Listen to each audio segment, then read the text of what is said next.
Oh, now I'm in a mood. What is it about headphones, the way the cable always seems to manage to get round your ankle? You never see it, and then you walk away from it, and the thing always gets trapped. And Sennheiser headphones used to have, like, plug-in leads that were replaceable, because I've got an old pair that I broke, and you could place... And this one doesn't, and I know it's going to happen, and sooner or later, it's going to... Oh, I'm really in a mood. And then I broke my glasses. Luckily, they're only $4 garage ones, so it sort of doesn't matter in a way, but it pisses me off. It really annoys me. Now, hang on a minute. Oh. Mikey's finally coming round today to defend his stance on that bloody awful movie, The Cabin in the Woods. Now, Simon, you still haven't written my 5-star review in my new spot on iTunes. If you're subscribed to the old Dumb Down podcast, then you probably wouldn't be listening to this one because there's 2 of them in iTunes. But it's the one that goes past episode 6 that you need to be subscribed to. Now, my cat's come in to annoy me, and I'm really angry about it. Oh, now he's stuck his claws in me. Get off. Oh, you monster.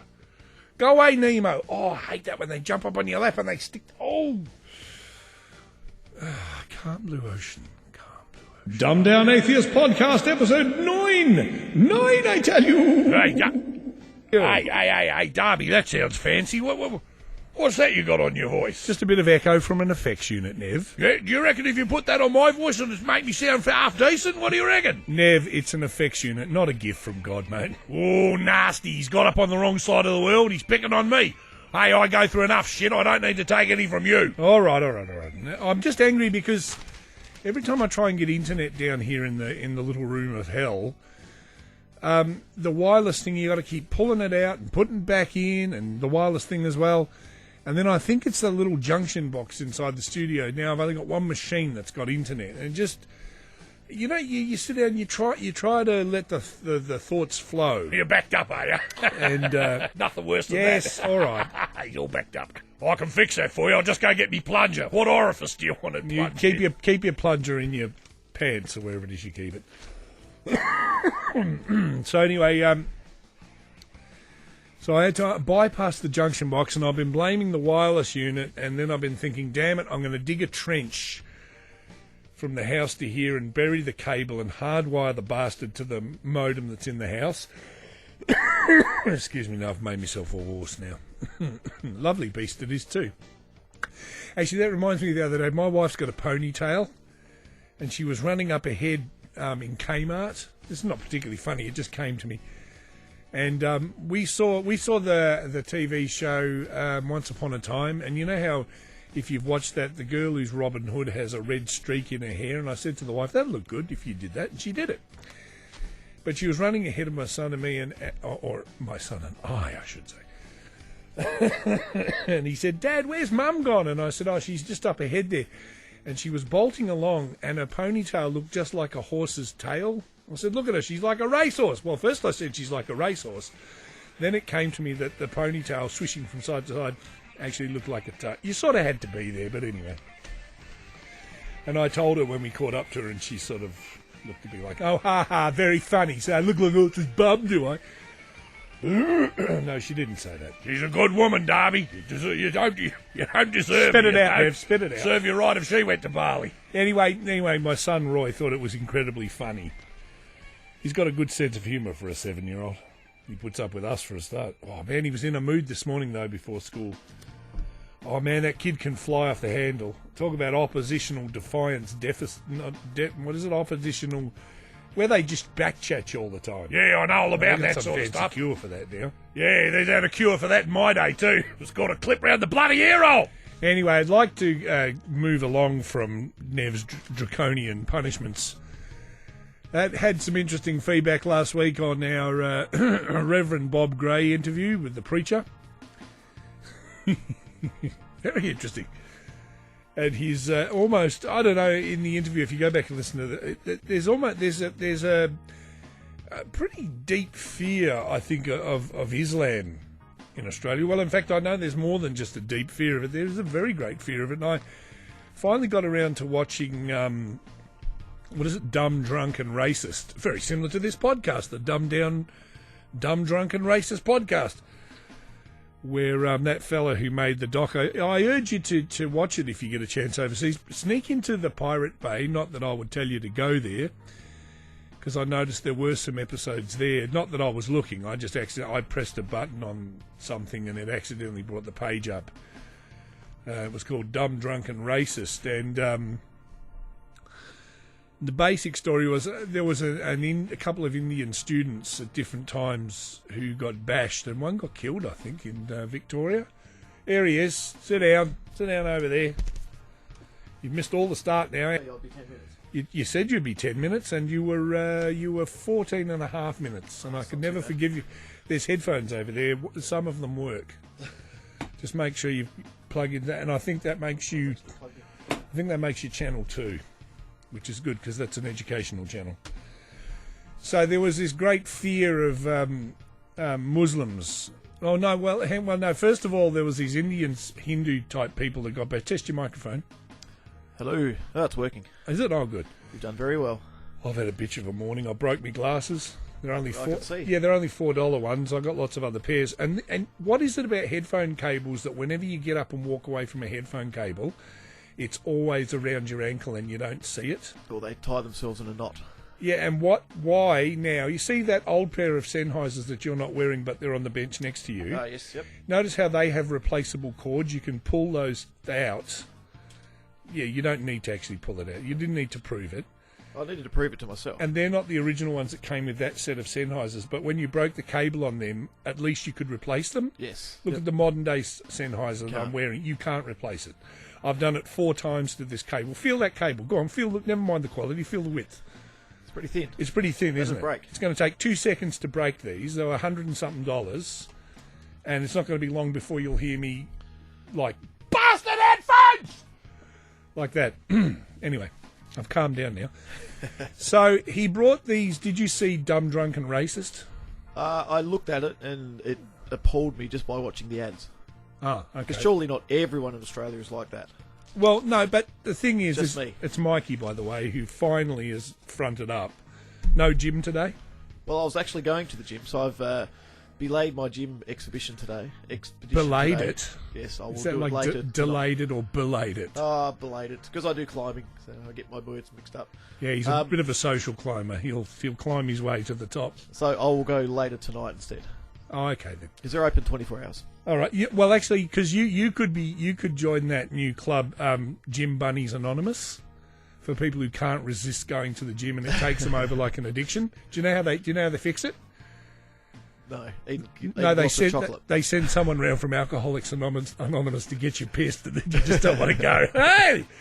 Anyway, so the thing that came through with that was that. So I never saw the ads, okay? Because I was saying to the listeners that if they're listening from overseas, if they accidentally press a button on their computer, they might find an episode or 2 at the Pirate Bay. Accidentally. Yes, yes. So I never saw the ads or heard the ads for it because, I tend to download all my TV and I never see any ads. It's only... Where did you see ads for it? What were we watching? The only thing we really watch on TV is Spicks and Specs. Oh, well, that's the ABC. So it would have been... And every now and then the kids are watching something, so there's ads coming on sometimes. Okay, well, I never saw the ads for it, and I accidentally, as I said, pressed a button at some point and must have accidentally downloaded it. And it's been sitting in the computer for ages, right? And last night we put on that movie VHS. Oh, yes, yes. Oh, man, you think Cabin in the Woods was bad? That's even worse. I didn't, actually. Yeah, I know. I'm going to talk to you about that in a minute. Anyway, so we looked through the list of stuff and we said, well, what are we going to watch? And then little Roy came running out of his bedroom and we thought, oh, well, we won't want to put the terrifying movie on anyway.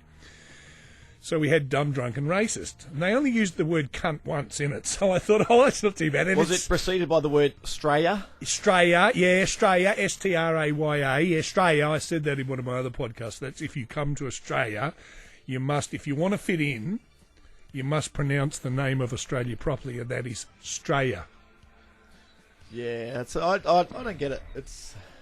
But you're really a pod. Look, you are a pod. I've got to say, out of all the people I know, you're a pod. A pod. And all the people that know you think you're a pod as well. Like a pod person? Yeah, like a pod. You're a pod, okay? All right? Just, look, Look up the word normal in the dictionary. You are not there, okay? You're a pod. I can live with that. You disagree. Every time Michael recommends something, and then I see it, and I go, what the fuck was that? And every time I recommend something, he sort of goes, what the Anyway, that anyway, gives us something to talk about. yeah, so they took the Indian people because they wanted to show them that we're not all dumb, drunk and racist.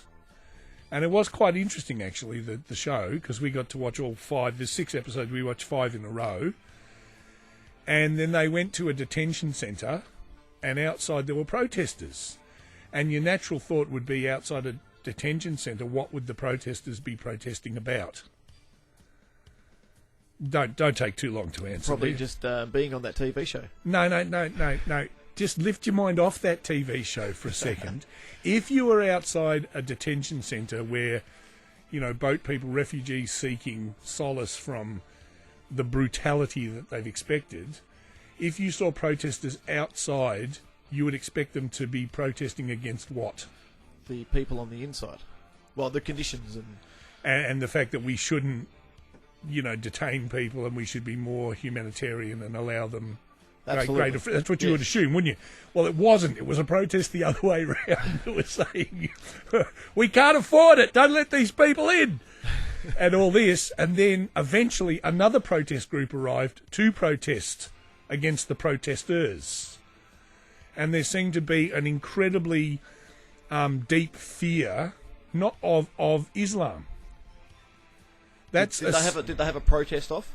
No, well, this woman turned up and then they started hurling abuse at each other. And you know how, Aussies can be very... Aussies can be terribly diplomatic and accommodating? You know how they can do that? I don't really know that. Not the ones No, well, that's right. That's exactly what happened. So you've got this older woman almost shirt-fronting this woman who was sort of wearing not the full hijab. Well, I think the hijab is different to the... Hang on, the one that just has the little slit in it. That's the burqa, isn't it? The burqa. So she just had the headscarf, and then she was sort of saying things like, I would invite you to my house, but you would never invite me. And they were yelling, fuck off, and all this sort of stuff, right? So it all degenerated into a bit of a mess. And then you had these 4 Indian people who are Hindus and Sikhs sort of looking at this thinking, what the fuck is going on? And then I heard on John Safran's show, on Sunday, which you can get on podcast Sunday Night Safran, and he was interviewing Angry Anderson. You remember Angry Anderson? I remember Angry Anderson. He was in Rose Tattoo. He's a campaigner for lots of causes. He's a campaigner. Cystic fibrosis is one of 65 Roses, yeah. Well, that's probably one of the better things then that he's. I would give you internet access over there, but I just got through telling everybody. See that junction thing up there that plugs all the computers into the web? I can see a lot of bits fucked. of things. It's fucked. So basically, I had to unplug it and only have one computer. Otherwise, that's a good use. You've provided me with lots of newspapers. Otherwise, that computer in front of you would have internet access. But it's really pissed me off because for days I've been unplugging the modem, plugging them back in. 1 minute the thing works, then you plug a different lead into, then it works, then it doesn't. And there's nothing worse, I was saying before, when you're ready to unload and do the show, and then all of a sudden something works. Hang on, I'll just put in Rose Tattoo. Hang on a sec, because that's the band he was in. So he was with a band called Rose Tattoo, which, if I'm not wrong, I'm fairly sure I can pull up just a snippet. I think we're allowed to use about 2 seconds. 3 minutes 28. Hang on, I've just got to stop and start again. Wait a second. Okay, I've started again. And this is the sort of quality that you could expect from Rose Tattoo.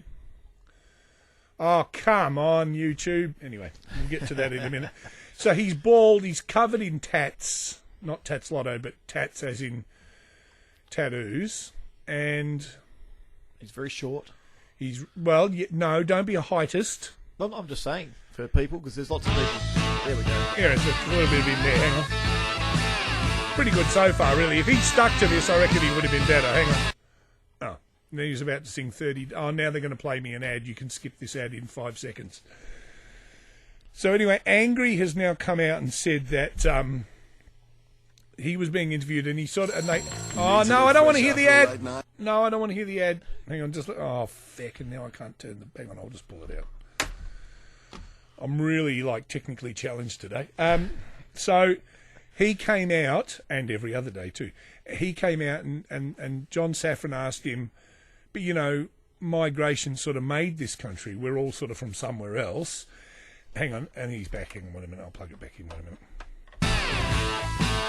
Yeah, 30 days in the county jail, here we go. 30 days in the county jail. Let me out, I just wanted to wail. He was an attractive looking fella, wasn't he? Did he have blood pouring down his head there? No, but he had his front tooth that's half missing. It's on, you can, Rose Tattoo, Bad Boy for Love, you can check it out on Facebook. They apparently renowned for, before going on stage, all headbutting their amps until their foreheads are bleeding, and then they would play. Is that right? That would have helped the neurons to actually connect with the limbs, wouldn't it? So he came out. So he said, "Oh well, his mum was from one of the islands somewhere. So she was from somewhere else." Blah blah blah. But basically, he just intimated that like the whole migration thing worked really well in the 50s and 60s in Australia. Even though we were different races and we had our differences, and there was the odd bash up down the St Albans pub with the tyre lever, although I put that bit in. But basically, there wasn't as much of a divide simply because they were still from Christian nations, and so whether you sort of call yourself a Christian or not, your roots are based in Christianity. Where are your roots based in? When you haven't got it in the oven. Keep it in your pants. In the oven. Well, that I find that a little bit ironic because throughout my life, the only people that I've really been persecuted by are religious people. Right. You know, with funny haircuts and things like that. And they had one friend's parents say that she's got to lock up the silverware if I came to visit and things. And why was that? Because you used to wear the Metallica Satan T-shirts? No, just because I had funny hair, as I still have today. Oh, you want to see it? It's purple. You look like you should be joining my mum down the bowling club. Well, I keep telling everyone it's a blue rinse. Yeah, it's well, it certainly is. I had to switch that back off because we were burning up an extra track for no reason. Yeah, so because you grew up in a small place. Originally, I met you in Mount Gambier in South Australia, and you were he was a fluffy faced boy when I met him, and now he's a great lump. Yes, pretty much, with purple hair. So what he was saying was that it's because Islam... Oh, see, now it's gone off again. Now the computer's gone again, see? This is really annoying as to why it keeps... Why does my computer do this? What is it about why... I want you to come over here and dig a trench for me so we can hardwire this bloody studio because it's really annoying. It looks like we need a workshop day. We've now gone back to limited connectivity and I've got no idea why. That's okay, we can make it up as we go along. Anyway, so what I'm planning on doing is I keep dropping past Rahman's house because he's coming in for an interview about, because he's a migrant who's come here from Pakistan who's a Muslim, and I'm trying to work it out because it seems to be that, as an atheist, we don't believe in anything. No. So we're incompatible with just about every religion, so it really sort of doesn't matter as much to us. But I like the idea of them. The idea of but what? a lot of the religions that... Yeah. A lot of things they supposedly preach is, everyone be happy and things like that. Yeah, but no one is happy. No. It's because they're fighting against makes themselves and they're right. And Yep. I agree. My wife has come in. She's trying to be really quiet and opening up the teddy bear biscuits. It's no point being quiet. You might as well be... What did you make him? Tea with one sugar. Don't entice him too much. You'll never get rid of him. And it's half vodka. Did you pull the modem in the house by any chance? No? It's all right. The net dropped out and dropped in and dropped out again, but now it's back again. Thank you, Rube. Thank you, Rube. So he's coming because then I interviewed this preacher the other week, Bob Gray, and all I mentioned was, I'm going to be talking to my friend who's a Muslim, and the hackles went up on his back. Like, on one hand, he's saying, we should be more humanitarian and let people in, but we should be telling them that, they can't bring their religion here. And I sort of said to him, well, the problem is, the old saying, give me the man until he's 7 and I'll give me the boy until he's 7 and I will give you the man.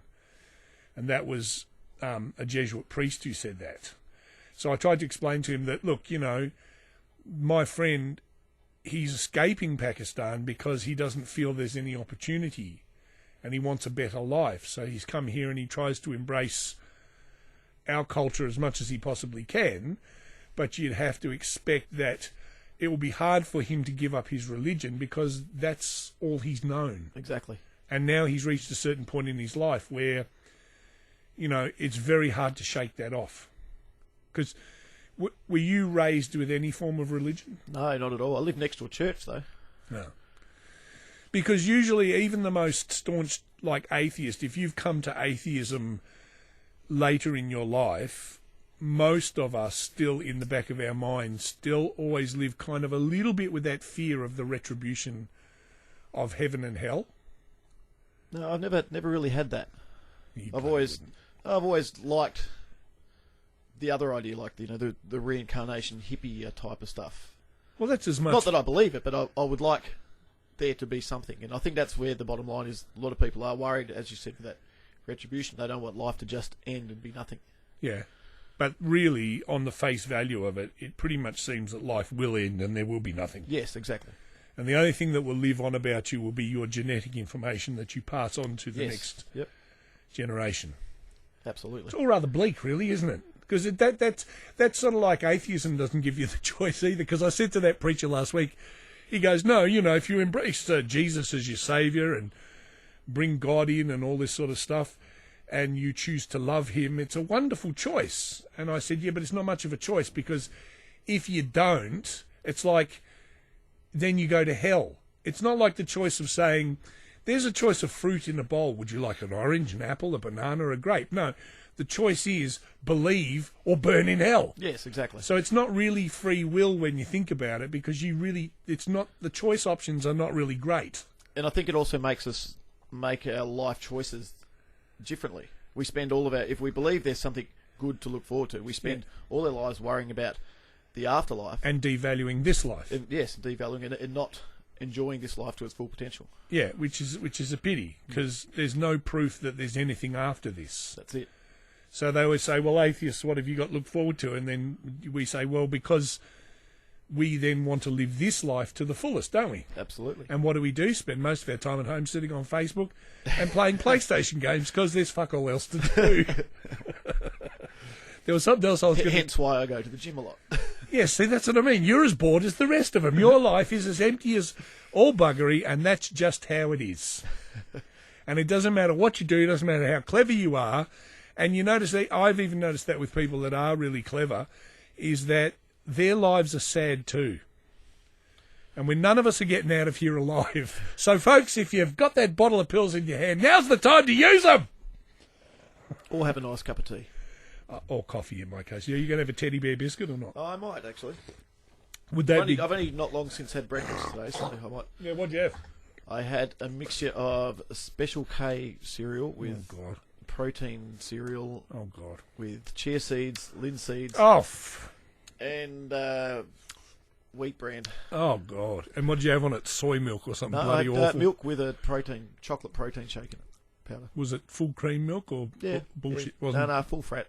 Wasn't Sheila's milk then? No, it's IGA, $1 a litre. Oh, okay. You know what I had for breakfast? That biscuit right there you're eating? No, that's my brunch. Do you know what I had for breakfast? It's toast. No, 2 crumpets with lashings of butter and cream cheese spread out of a jar. See, cream cheese spread is actually one of the better things you can have, apparently. Not that stuff. It's processed cream cheese spread. It's not. It's not your healthy Philadelphia sort of stuff. Fair enough. Yeah. No, have you seen this? Dick Smith's Forbidden Ideas. No. Well, but it looks like an ad for his brand of Vegemite. Well, that's reminding me when I said cream cheese spread. A few weeks ago, excuse me. Do you know with this podcast I have to go back afterwards and put all the background music in? And edit out the sounds of coffee and tea slurping? No, I don't edit. I told the listeners I don't... Say hello to Simon, by the way. Hello, Simon. Simon Right Stuff. He bought my... he was the first guy to ever give me a 5-star review in iTunes. Oh, fantastic. And then I had to change my iTunes to a different iTunes because my RSS feed had to change. And he still hasn't written the other 5-star review. Anyway, when I posted him... But no pressure. Right, when I posted him the discs of the show, the man at the post office... This is postal... See, this is like life going nowhere. Because Simon's surname is Wright, W-R-I-G-H-T thing. And I'm posting him the discs, and the guy at the post office goes, "Oh, that's what every girl would like, a letter from Mr. Wright." And I looked at him and I went, "You've done that joke before, haven't you?" He goes, "Oh, only about once." And I thought, yeah, fucking once too many. Well, at least his surname isn't Smoke Too Much. Smoke too much? You must get people making jokes about your name all the time. No, I've never noticed it before. Thank you, Monty Python. So I got this in the Fairfax... You don't have to pay royalties for that, do you? No. In the Fairfax newspaper, The Age in Australia, we got this supplement in there from Dick. A forbidden ideas from Dick. And Dick, basically a few years ago, Dick Smith is one of our entrepreneurs. He's also one of the people instrumental in Australia for spurring off the skeptic atheist type movement. I didn't know that. Him and Philip Adams and some other people, another guy who's really famous who I've completely forgotten the name of, in the 70s brought out James Randi. You've heard of James Randi? Nope, never heard of him. You sort of got the wrong person in on this. I don't know anybody. I don't read Listen, on a Tuesday morning, everyone else is otherwise gainfully employed. You're the only person I know who has half a chance of being here, all right? Anyway, he brought out James Randi, and James Randi went on the Don Lane show. Do you remember the Don Lane show? I remember that. And Don Lane he's dead now, and probably not looking up from anywhere or down from anywhere because we don't believe that. That's right. And anyway, he was Jewish, so they don't have a heaven or hell. They just remain in limbo dead till the coming of their actual Messiah, who hasn't arrived yet. With no foreskin. He was Jewish. Well, maybe. He could be Muslim with no foreskin too. Michael, please be serious. So James Randi came to Australia. These podcasts generally are rambling. Okay, this is I will get there. That's why you got me in there. That's right. It's like a Ross Noble concert. Even if you weren't here, I'd still be prattling on like this by myself. Don't worry. So Don Lane used to have Doris Stokes on the show a lot. I know that name. Yeah, she was a clairvoyant. Well, pretending to be a clairvoyant. Maybe she had convinced herself she was a clairvoyant, but some of us had our doubts. And in the 70s, lots of people used to go and pay lots of money to go and see Doris Stokes, and she would stand, as they all do, cold read the audience, stand up. "I'm getting an M, somebody an M. Yeah, my mother started with M. Oh, it must be you. She's got a message for me." Because Mum starts with M. Yeah, because Mum starts with M. The message is, eat your buttered crumpets for breakfast. And then the person would say, "Yeah, but my mum's not dead. She's sitting next to me here." "Oh, oops, sorry. Must be someone else. Someone else's mum. You've got mothers, haven't you?"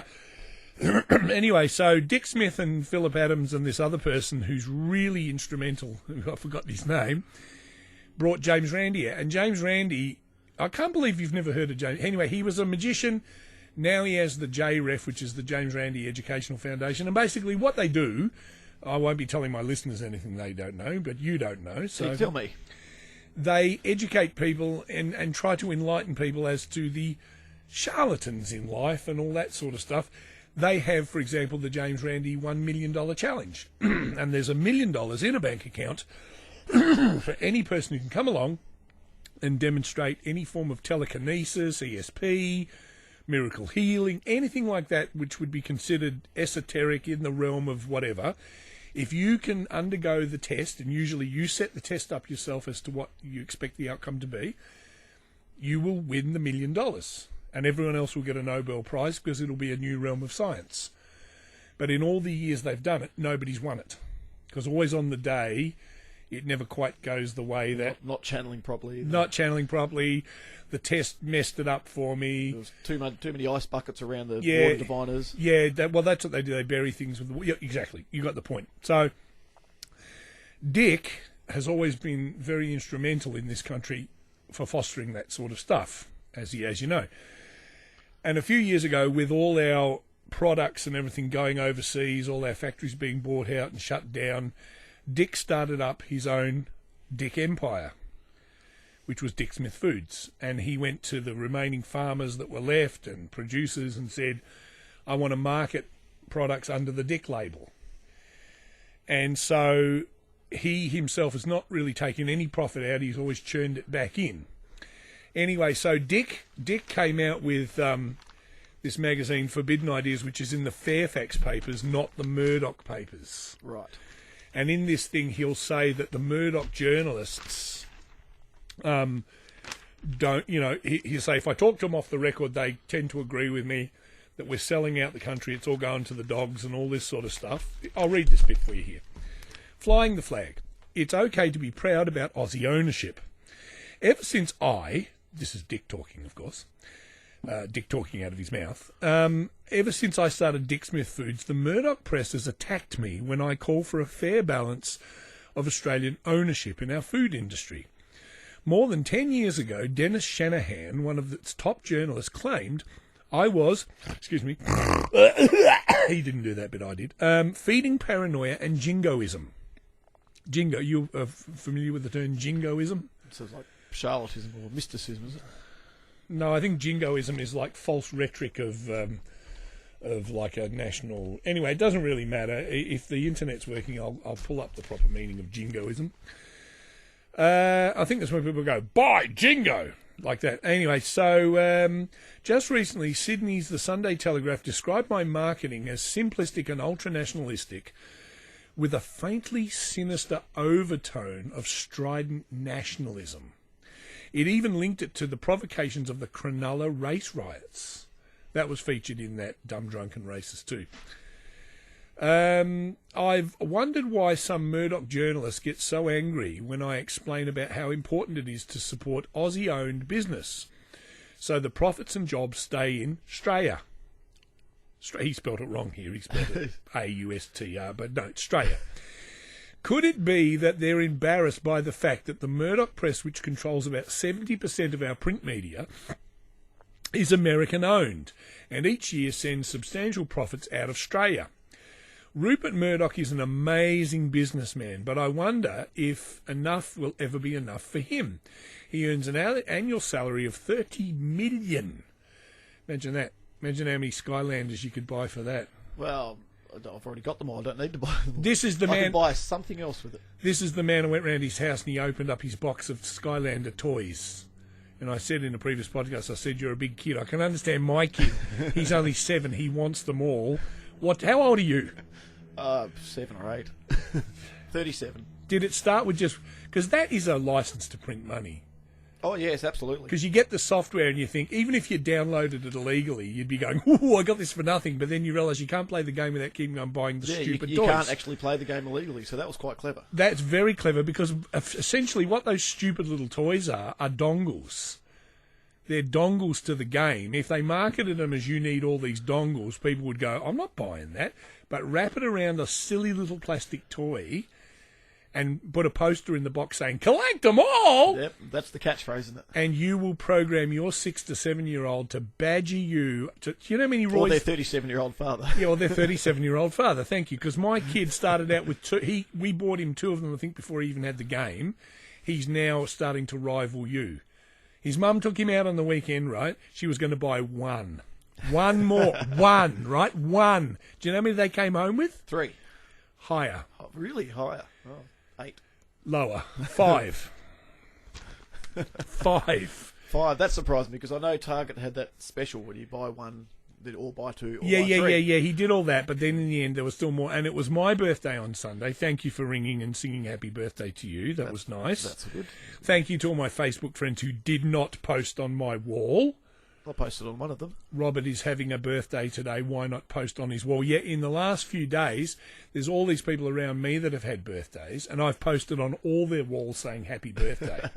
Well, that's why I thought I'd ring you, give you the personal touch. Yeah, well, I was happy about that. Anyway, so and I said happy birthday to Nev. Yeah, good. Funny how his birthday is the same as mine. Anyway, and I went on Sunday to a friend's birthday party. It was the same birthday as mine, September 9. He turned 50. and that was a good shindig. And he's a talent agent, so God knows why he invited me. But anyway, that's another story for another day. Anyway, he's an amazing businessman, is Rupert. Now, worth billions of dollars, and personally worth many billions of dollars. Recently announced an extraordinary profit increase of 47%. Yes, 47%, says Dick. Did Dick? Dick did. Do you remember Blankety Blanks?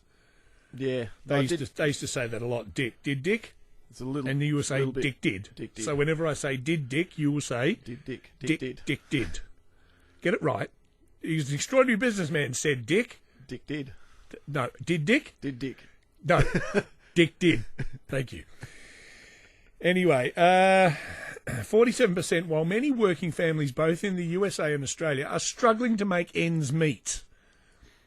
Now, I used to always wonder about that expression, make ends meet. I used to wonder, does that mean they're putting, like, low-grade beef in the stew to feed the family, like we can only afford ends meet this week? Like where you get the sinewy bits, the stuff sounds like a dick joke. The stuff they put in pies is all sinew, eyeball, offal, and that's pretty awful. But ends joke meet. is awful, yes. But yeah, that's right. They're not funny, but they're the best I could think of at the time. So they're really dad jokes, aren't they? they are. This is a very eclectic podcast. I am liable to pull a Benny Hill joke out of 1971, and where you see me pull it out of, you don't want to know. So ends meet. So meaning one paycheck to the next, not putting your bit to someone else's bit and making ends meet, or doing the bum dance. That's right. Do your kids do the bum dance? By bum dance you mean like touching bums? They sort of wiggle their bum around and sort of pretend to sort of smack their bum. Oh, they don't do the smacking. They like a do. horse. They do the bum wiggles. Yeah. It's not encouraged in any way by myself. Yeah. Or it might be. Yeah, you might often see it. Although Rafferty tends to take it one step further. Oh, I dread to think about that. We do things like the bum wiggle. Like if a friend of ours that we know very well is driving past, or we will all turn around and wiggle their bums at them. Okay. Rafferty one day decided to. That's not a gay thing, by the way. No, there's pants on. Well, apart from then we get to Rafferty, who decided to take it one step further and turned around, pulled his pants right down, and do the hands in the air, and right. do the wiggly snake dance. As we know in Australia, flash a brown eye. Yeah, or show us the front of your bum. Okay, right. Because the kids, they come home from school. Did your kids come home from school after they started school knowing all sorts of words they didn't know before? Oh, they probably got them off us before school. Yeah. Anyway, many journalists have often said to me, off the record, of course, Dick, you are correct. And we do like Dick's given it to you straight. Everyone likes a straight Dick, doesn't he? Dick, you are correct. This growth can't go on forever, but we wouldn't have much of a career here if it was mentioned. So, poor old Dick, and the problem is when media proprietors are obsessed with profit growth, freedom of speech and open debate is stifled. Politicians have told me that they wouldn't dare mention that perpetual growth is unsustainable for fear of being attacked by the Murdoch media and other big business. In my view, this deception and suppression of open discussion stops us from planning a more stable and sustainable economic system. Wouldn't it be great if Rupert Murdoch came back to Straya and became our greatest philanthropist? That would be fantastic, says Dick. It sounds like trying to believe in God, doesn't it? You believe in a miracle. So then, in the magazine, as I say, distributed by the Fairfax Inside the Age, not the Herald Sun, because I don't think if he's going to say that sort of stuff, he's going to be allowed. You've got ads for Dick's Aussie Sauce, Dick Sauce, the changing face of retail, some guy with a bald head who's a friendly independent grocer. He talks about free-range kids, Dick Smith's magnificent Australian-grown honey. So Dick's Aussie Mite, which is like Vegemite. Now, if people overseas have never tried Vegemite, don't do it, because you really will get the shock of your life. Do you like Vegemite? I love it. Describe to the overseas listeners who've never tried Vegemite what it exactly tastes like. Oh, see, that's hard. No, Dick is hard. It sounds like Dick's getting bigger over there. Dick is getting much bigger, and Dick's hard in terms of He's hard on the declining, what's happened in this country, okay? So Dick's got Aussie Mite, which is, because once upon a time Vegemite was an Aussie icon, and then it was bought out by an overseas company. So Dick thought he'd do his own spread, and he's got Aussie Mite. Well, it's essentially a yeast byproduct from making beer. Yeah, so it's bitter, and then they add a whole bunch of salt to it, and it's black. Like it's blacker than, you know, like the Spinal Tap album cover from the movie. Like, how much more black can it be? It's black. Very black. And someone said it looked like death. Yes, but David, death sells, okay? And Dick's got his own beetroot, so he's got... The thing is with... Dick root. Yeah, go on. People overseas that try Vegemite, they're used to these spreads that are... They slather it on, don't they? Yes, they put 3 centimetres thick. Bad mistake. Which is very bad, because you only need very minimum. Yeah, you got to spread your dick very sparingly. A little bit of dick goes a long way. Exactly. Okay? And that's the trick. And it's salty, and the first time you eat it, you might well think it's absolutely disgusting. But you do grow a fondness for Vegemite, or Aussie Mite as the case may be. So, well, I've never tried the Aussie Mite, but I've tried the other equivalents: Promite, Marmite, Dolomite. Have you tried the Dolomite? That's a bit gritty to eat, but otherwise it's good. Have you tried the Aldi one? That's made in Brazil. No. Because Dick was on bagging the Aldi one, saying that their one comes from Brazil. But Dick's Aussie Mite is 100% Aussie. Now, the thing is, then someone came out in the press and said, it's all right for Dick to besmirch the fact that things go overseas. We don't own our own factories anymore. But I don't think this is greatly different. I think the US has the same problem where their jobs are going offshore. Everything's being taken to China. And I think you'll find in most countries everyone's besmirching the fact that their employment sector is shrinking. Okay? When I grew up as a boy, because I didn't grow up as a girl, well, that's a whole different story, but... That's a different podcast. Yeah, that's a different podcast. That's the pod... That one I'm probably more qualified to speak. That's the podcast. I grew up in the western suburbs of Straya. In Victoria. You had St Albans, Footscray, Deer Park, Albion Sunshine, all trains leaving, because they used to put over the PA on the PA, right? And all of the migrant chappies got a job in the railways. Some were working as sleepers. Other people bothered to turn up and do stuff. But anyway, so you'd hear, La train Sunshine, stopping Flinders Street Station, it's clear on the doors. I didn't want to say, what did he just say? That's pretty much how it goes today still. Pretty much, because they have really shit PA systems and someone with a very heavy accent.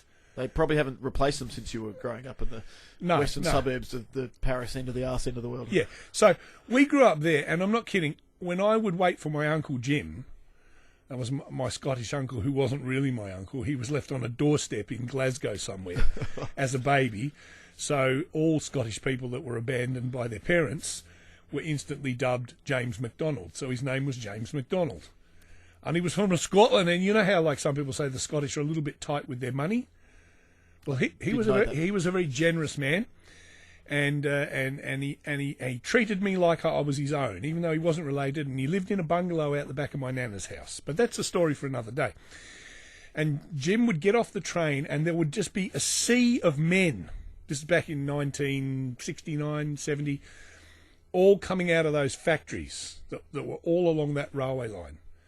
And then Gough Whitlam came into power. Remember Gough Whitlam? Yes. You know, him and his wife, Margot, and they said, people of Australia, we can't afford to compete anymore with certain things overseas. We've got to drop the tariffs so that we can become a world player. And so what we're going to do is we're going to shut down all the factories, and that's what they did.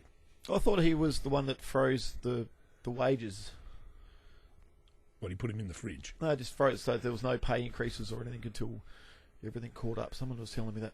About Gough Whitlam? Might not have been him, might have been someone else. You could have just pulled that out of your ass, couldn't you? I could have. No, in fairness to Michael, I could have told him what I was going to talk about before I started the show. But you know why I didn't do that? because I'd already started recording when I messaged you on Facebook saying, "Why aren't you here?" And you go, "What do you want me for?" That's it. Yes, That's right. That was another cryptic Rob Darby message. Anyway, and the other week I was going to put your call to air where you said you couldn't come, but the Skype line was so bad that all you sounded like was... Yeah, I was actually in bed at that day. having a nana nap. Having a nana nap, Yeah, yes. because, I mean, his life is so hectic that he gets to a certain time in the day after breakfast and he's got to go back to bed. In my defence, I do have 5 children at home. Yeah, but you didn't make all of them. No, but I still have to look after them. Yeah, that's true. I hate children. I love them. They're all 8 and under. Yeah, 5 is enough. And the reason that's why you have 5 children, because they don't want 6. You're not planning on having a 6th one, are you? No. Well, technically we do have 6 when Ella comes to visit. Oh, that's right. That's the other extended family. See, the world's gone crazy, but we won't worry about that now. So where was I? Okay, so what happened was you had canning factories, carpet factories.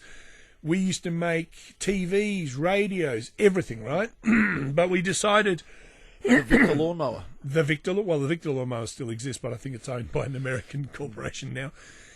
It'll mow down low across the edges. It will go zippity-doo-dah, zippity-a. I don't remember the My, ads. oh my, what a wonderful day. And we could sing old cigarette commercials too, but we're not going to. Join the club, join the escort club. Oh, I remember that one. Yeah, but that would have a whole different It was almost concept. like a scout. It sounded like the Scouts thing, didn't it? It did, didn't it? Young people take up smoking, because the old fuckers are dying and we need your lungs for shredded. To make more money. To make more money.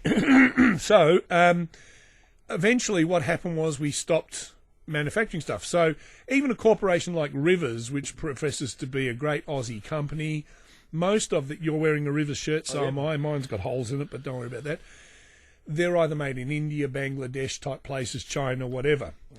You used to work, correct me if I'm wrong, but you used to work for Fletcher Jones. For an iconic Australian company. Which went into receivership and now doesn't exist anymore, is that correct? Exactly, yes, last year. Last year they went out of business. Very sad. Alan's Music. Now, Alan's Music receivership.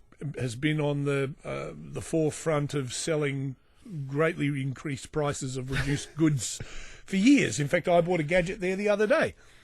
Have a look at this. Check this out. In receivership. Check that out. Runs on 6 AA batteries. It's a 16-track recorder. Oh, nice. Yeah, but the worst is I look up on the internet last night and find out there's a 24-track version that I didn't know about. You can... Bohemian Rhapsody was recorded on an 8-track, wasn't it? Yeah, but they had talent. That's the difference.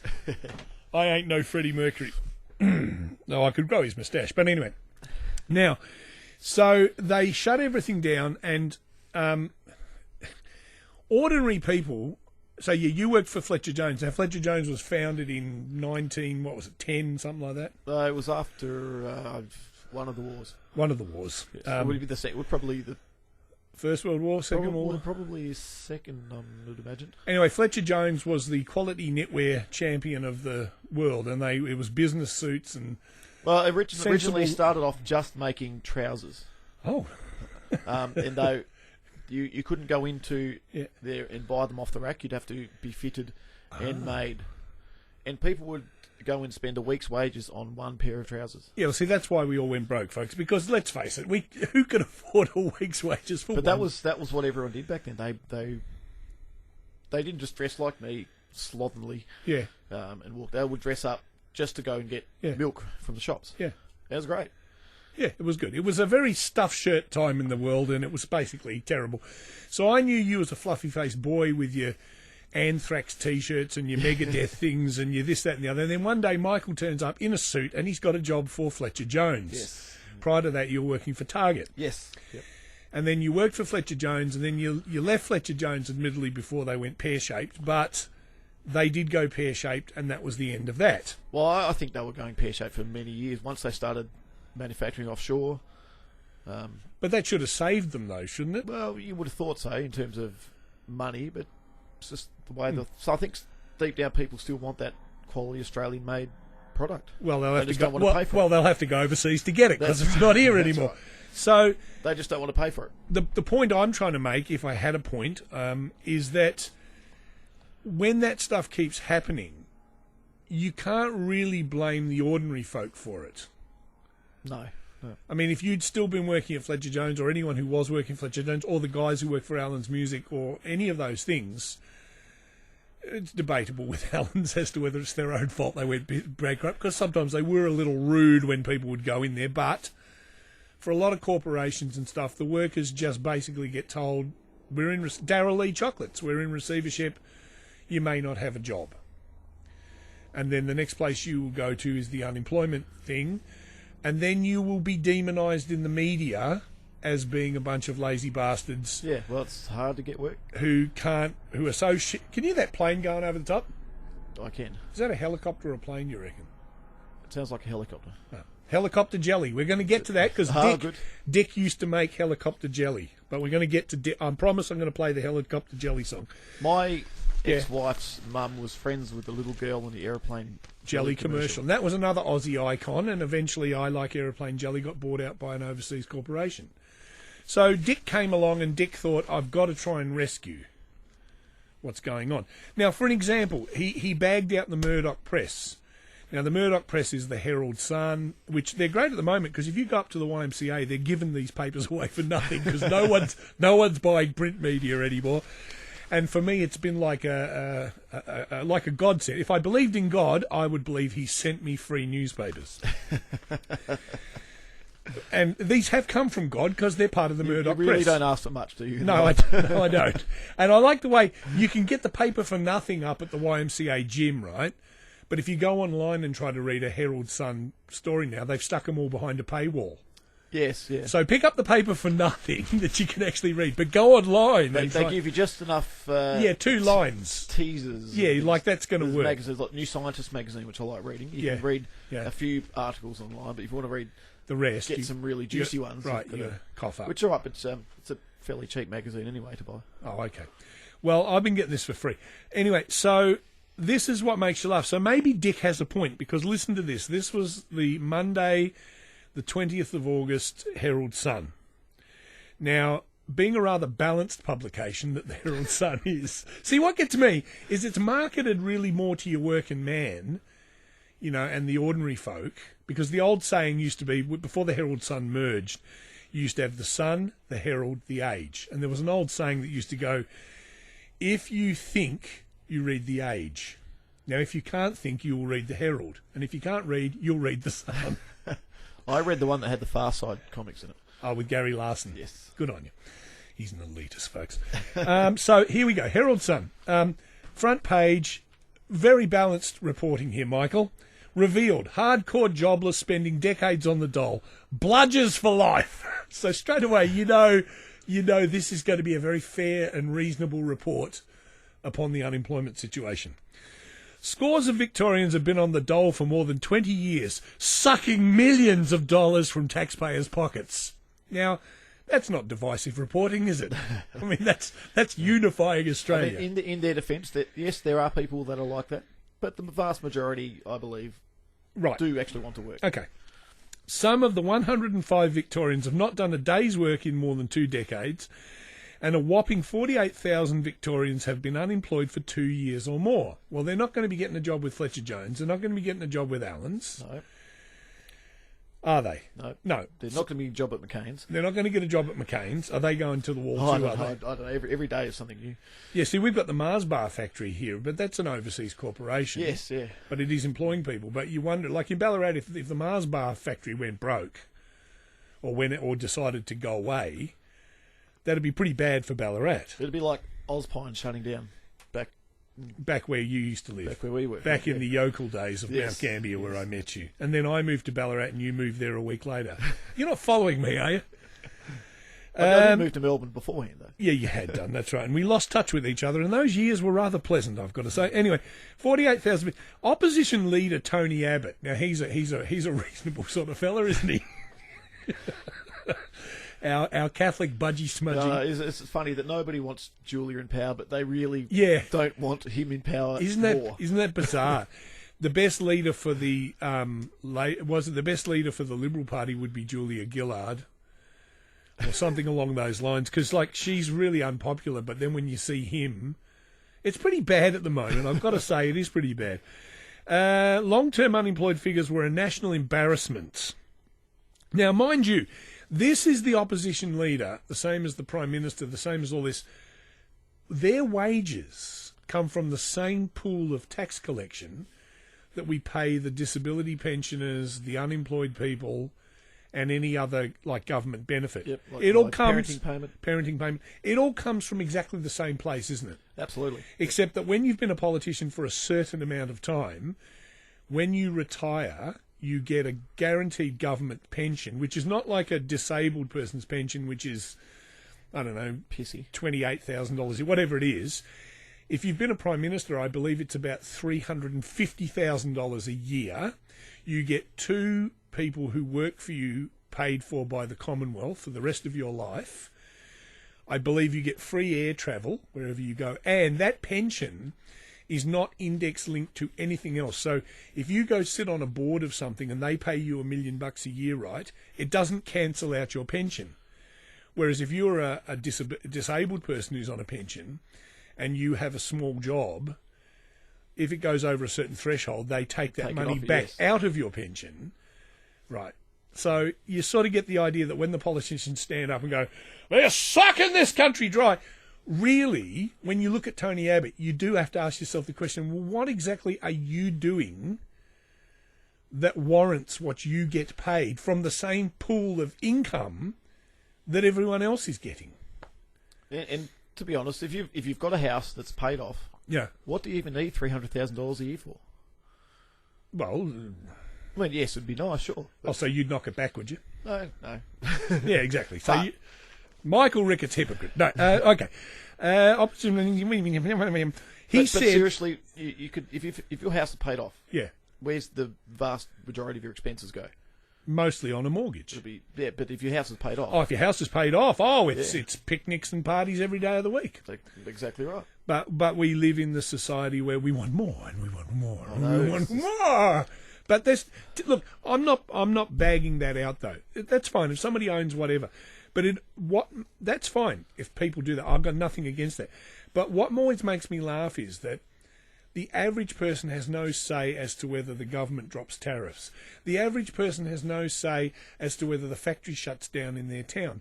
The average person has no say in terms of what unemployment benefits are paid. But politicians like Tony Abbott will get up and say, this is a national disgrace. The blame the victim mentality is absolutely amazing, just how people swallow it. And then they put it in something like the Herald Sun, which is the average person's, working type person's paper. Those people are then generally the ones who get up and go, yeah, there's too many, it's terrible and everything. And yet they're the ones who are suffering more at the hands of the bureaucrats that allow this shit to happen. So that's what I had to laugh when Dick Smith said, he put his thing in a Fairfax paper. Well, here's a Murdoch paper that's now absolutely blaming the victim. So he said a work for the dole scheme should be mandatory for jobless people under 50, which in many ways then is saying that people over 50 are unemployable. Right? Or is he saying it because the majority of people over 50 are the ones likely to vote for him? Because when people get older, they tend to vote more conservatively. So it's quite funny that he will say, well, people over 50 don't have to work for the dole, but people under it. My thought on this subject, correct me if I'm wrong, is that because it's the governments who make fiscal policy, who are supposed to make laws, like that prevent things like the prime mortgage disaster in America, where the government, the Republicans were saying, we're hands off our buddies on the banks, we don't want to be sticking our nose into their business. So they went and loaned money to a shitload of people who couldn't afford to pay it back. Next thing you know, boom, prime mortgages, everything goes shitful. The world has a global financial crisis because of the hands-off approach of the government there, which has fucked up everything else around the world. America sneezes, everyone catches a cold. Yeah, which really pisses me off. Yeah, so now in the American press, what you tend to hear is sort of a blame the victim. You're people that don't have jobs, it's your own fault. But it's not their fault, because where are you supposed to produce the job from? Out of your ass. How do you go and open up a factory and say to your workers, we're going to pay you $2 a day like they do in China?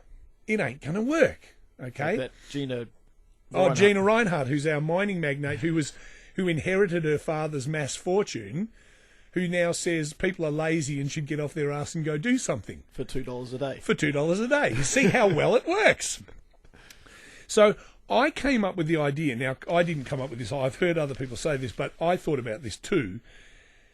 Seeing as it's really the government who are in charge of a lot of stuff, they get away with it by going, it's a free market economy, we're not blah, blah, blah, blah, blah. But they are, because when you're changing tariffs and doing this and, like in America, letting the financial institutions govern themselves and you're not keeping an eye on things, right, then people are pretty powerless. So what should happen, in my opinion, is this.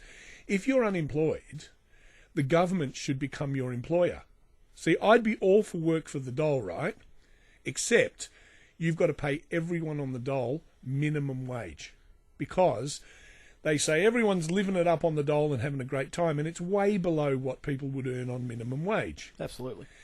So the way I see it is, if you, like working for some corporation, it goes broke because it's shipped overseas or it goes bankrupt, when you become unemployed, you should be guaranteed minimum wage and the government becomes your employer.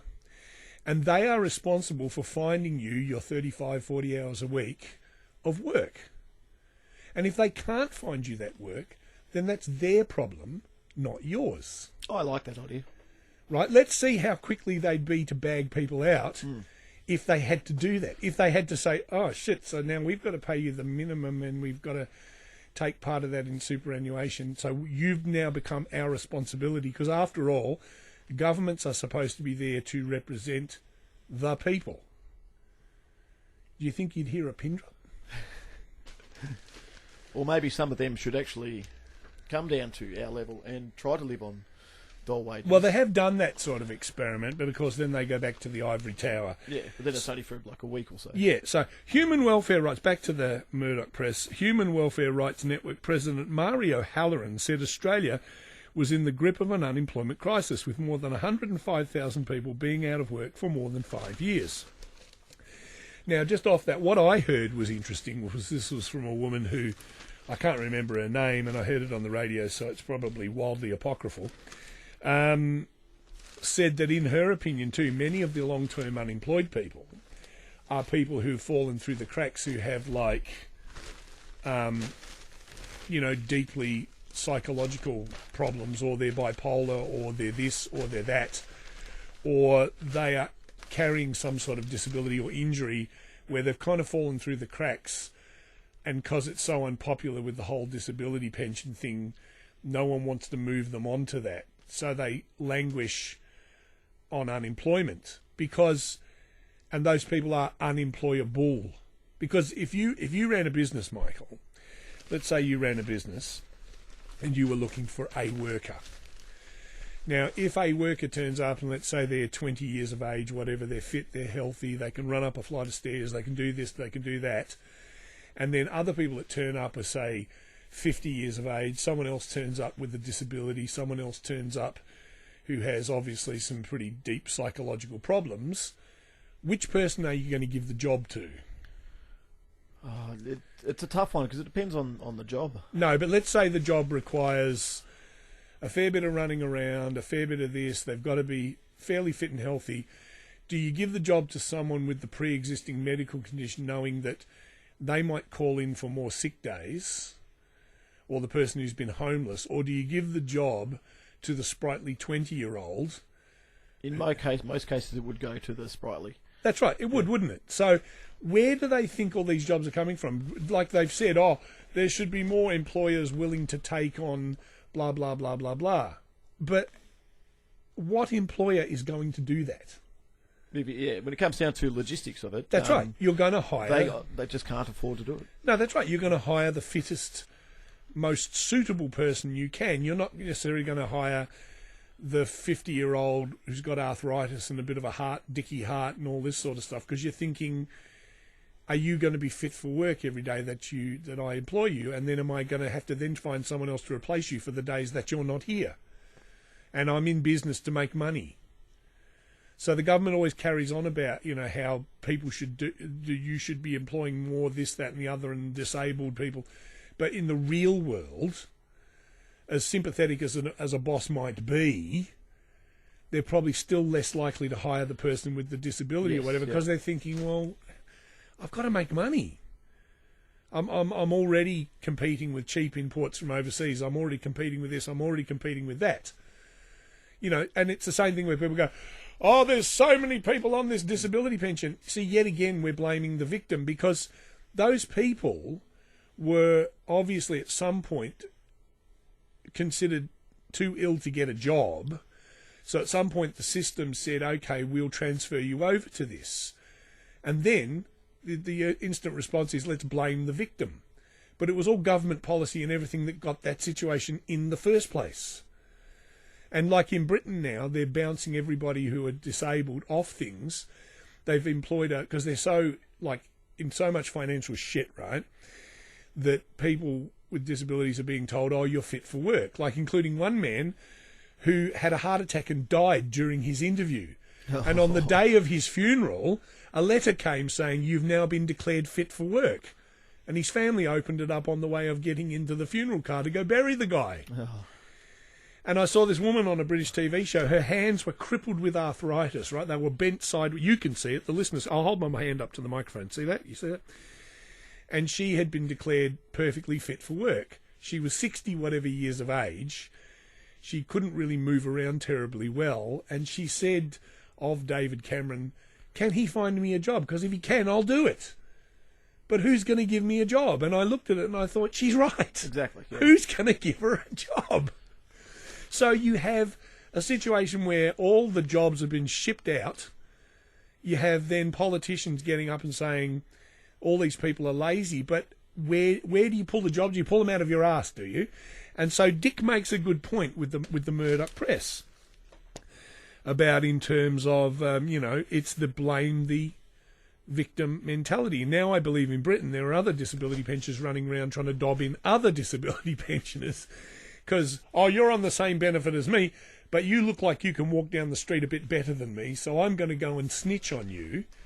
So we live in very divisive times, do we not? We do. And Anyway, then there's also the mentality of you get the people with the physical disabilities, which Yep. are very obvious, and then there's the hidden disabilities, the mental disabilities. well, that's what I'm saying. So if a person like says someone with super hardcore depression. that's what I'm saying. Yeah. So if you tell your employer, so they're almost encouraging you, oh, well, if you go for the job, you better lie. You know, don't maybe say to the prospective employer that you have this condition. What are you supposed to do? Are they supposed to find out later when you can't get out of bed? Yeah, and then they can fire you for lying on your interview. That's right. So this is the situation. As I said, the person who said a lot of the long-term unemployed people fit those criterion quite well. And if you go to and even if you do go to the interview, and let's say you say the truth, I've been institutionalized a couple of times, I've had some psychotic breaks, I've had this happen, Or and even that if you've happen. had jail time. Yeah, and they're going to say, well, thank you very much for coming in, and you're not going to get the job. No, that's right. You're not going to get the job. So that's the thing that we live in this bizarre world. Now, as I've said to my listeners many times, with the dumbed down atheist sometimes takes little deviations. We don't always do this. So in response to Dick, who's trying to save us all, and then somebody said of Dick, he shouldn't speak too loudly about jobs going offshore because and things being made overseas, because what happens if people in overseas countries hear this jingoistic patriotic stuff and then decide not to buy our products that we ship overseas? Yeah, the way they've intertwined it all is I think it's very dangerous. It is dangerous, and now we're in this global world, like with podcasting, and we're still trying to protect borders and stuff, and then is it getting better or is it just getting worse? My money's on worse. Your money's on worse, Personally. is it? Anyway, so all those years ago, I got patriotic, Michael, and I decided that I would do a song for Dick. I'm going to do a song for Dick, and he had a competition where he said, do the Dick Smith jingle, right? But then Helicopter Jelly went off the market shortly after that, and all you had to do was write in so many words or less Dick's special Dick's jingle for his Helicopter Jelly. And the prize, I thought, the prize would be like 50 grand, and but it wasn't. The prize was you got to meet Dick, and you got to ride in the Dick chopper because he's very keen on aviation, is Dick. And you got to ride up on the helicopter, and I thought I'd be a shoo-in because everyone else would just be writing on the back of their jelly packet. I like helicopter jelly because it's nice, and it has probably been made from the hooves of dead horses, although I'm not sure. Or maybe it is vegan safe. It's made from agar, which is like seaweed. And You used to sing for Van Halen? yeah, that's him, yeah. Made from Sammy Agar, that's the one. That's not bad, that joke. And so I thought, well, I'll go one further. I'll burn a disc for Dick, and I'll come up with something that's more like it. So I came up with this. Hang on. I love helicopter jelly. Helicopter jelly loves me. It's silky and so smooth, it's always gaining altitude. Great flavours make us proud, it's bound to pull a crowd. Helicopter jelly is the best, better than any other jelly I attest. So stick some in your fridge, it's real ridgy-didge, and share it with your mates and keep this country great. I love helicopter jelly. Yeah, Blue! Helicopter jelly loves me. Stop you lucky! Helicopter jelly loves me. From Dick Smith Booze. Yeah, see, and then... Was it called what? Was it called helicopter jelly back then? Yeah, he called it helic because it was his answer to aeroplane jelly. Right, okay, right, gotcha. And it was made by some mob that were making jelly, but then, I don't know, for some reason it went pear-shaped and it went off the market. And I firmly believe it went off the market because they didn't use my jingle. So how long ago did you do that? Because you sound quite sufficiently younger there. Yeah, I was sufficiently younger there. A long time ago, actually. A long time ago. I reckon that would have been around the year 2000, something like that, 2001. Probably in between getting kicked off the radio at GTR, in between my many times of getting kicked off the radio. I did a show for Simon where I played some old clips of my GTR stuff, and including the morning where I was officially kicked off by that pompous little arse of the president, and he's on here going, I'm going to terminate this broadcast. Sooner or later, probably word will get back to them that I've done that, and they might send a cease and desist, but I'll say fuck you because it's fair use and I'm going to use it, so fuck you. And they've got a Facebook page now, 5GDRFM. Have they? Yeah, so I was looking, and it had some photos of their old days of them slapping themselves on the back, and it said post a comment. So I posted one on Saturday night really late, probably around about 1 a.m, and I put, I hope management of GDR treat their presenters better these days than they treated me when I was there. And then I left a link to this podcast, and by 9 o'clock the next morning, it was gone. It had been removed. As you could, funny that. As you could well imagine, because it was a great place. You never did on-air stuff there, did you? I did a few shows late at night with another friend of mine. Uh-huh. Had a bit of fun. And how long did that last? Till got bored of it. Hey, Darby! Yes, Nev. You going to play me show or not? Yeah, all right. We'll put your episode on, and then when we come back, I want to talk to Michael about that fucking awful cabin in the woods. Okay, hang on a sec. Wait, don't say anything now. Well, I've been right up to my neck in it, and I'm never in a flurry. I'm Nev from Nangwarry. I don't know. Yep, no, that's who I am. Yep, no. Good evening and welcome to today's So Trite. I'm Rayomi Gobson. They say it's the millionaire instant miracle beverage, and overnight, ordinary, plain and quite dull people are charging their glasses and credit cards as they wait for their ship to come in. The secret of their success? It comes in a small but handy satchel. It's dehydrated H2O, and apparently all you have to do is mix it with, you guessed it, tap water. But first tonight, in an exclusive interview, I spoke with Neville Norbert Nangers. Is he, as many have suggested, the town idiot, or a cold-blooded, sadistic, murdering maggot? Mr. Nangers, it's alleged you murdered your wife. How did you feel when you saw that in print? Well, I was kind of shocked. I went up the servo to get me breakfast, you know, a pie and a cup of instant. And the paper, everyone was looking at me a bit funny, like I thought I might have trodden in something. And I didn't get to know till later that night when I was wrapping me fish guts in the sink. Mr. Nangers, the day before Nora was last seen in public, $10,000 was processed through your bank account, yet you claim to have no knowledge of this. What's your response to that? Well, I couldn't have done anything about it. See, now, listen, when I was a nipper, right, you went to school and your mum give you 20 cents, You took it to your primary school and they opened you a bank book, right? You put your 20 cents in the bank book and you knew what was in or out of there. And you took it into the lady and she wrote it and stamped it. Then they tell me I've got to have a card. Now, I can't see where the money is. So Nora says to me, you need a pin.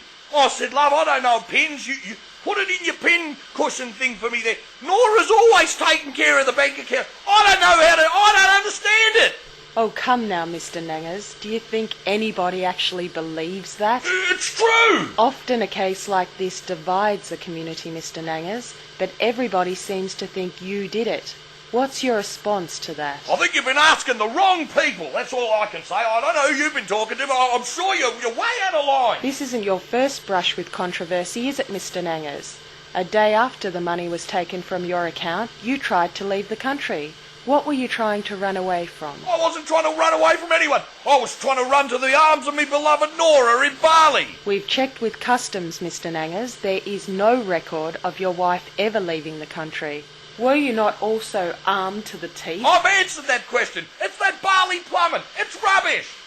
So why'd you do it, Uncle Nev? I told you I didn't kill anybody. No, I didn't mean that, Uncle Nev. I meant the interview on the telly. It came as a bit of a shock. I didn't get to see it when you were taping it. No, the lovely Rayomi had to kick you out of the lounge room. First you were dumbstruck, then you were awestruck. At one point we thought you were going to attach yourself to a leg. I wouldn't have found out except I heard her crying out, Neville, call your dog off, call your dog off. Then I realised Randy, my red healer, he's out in the truck, it was you. I'm sorry, Uncle Nev, I don't know what came over me. Oh, you filthy...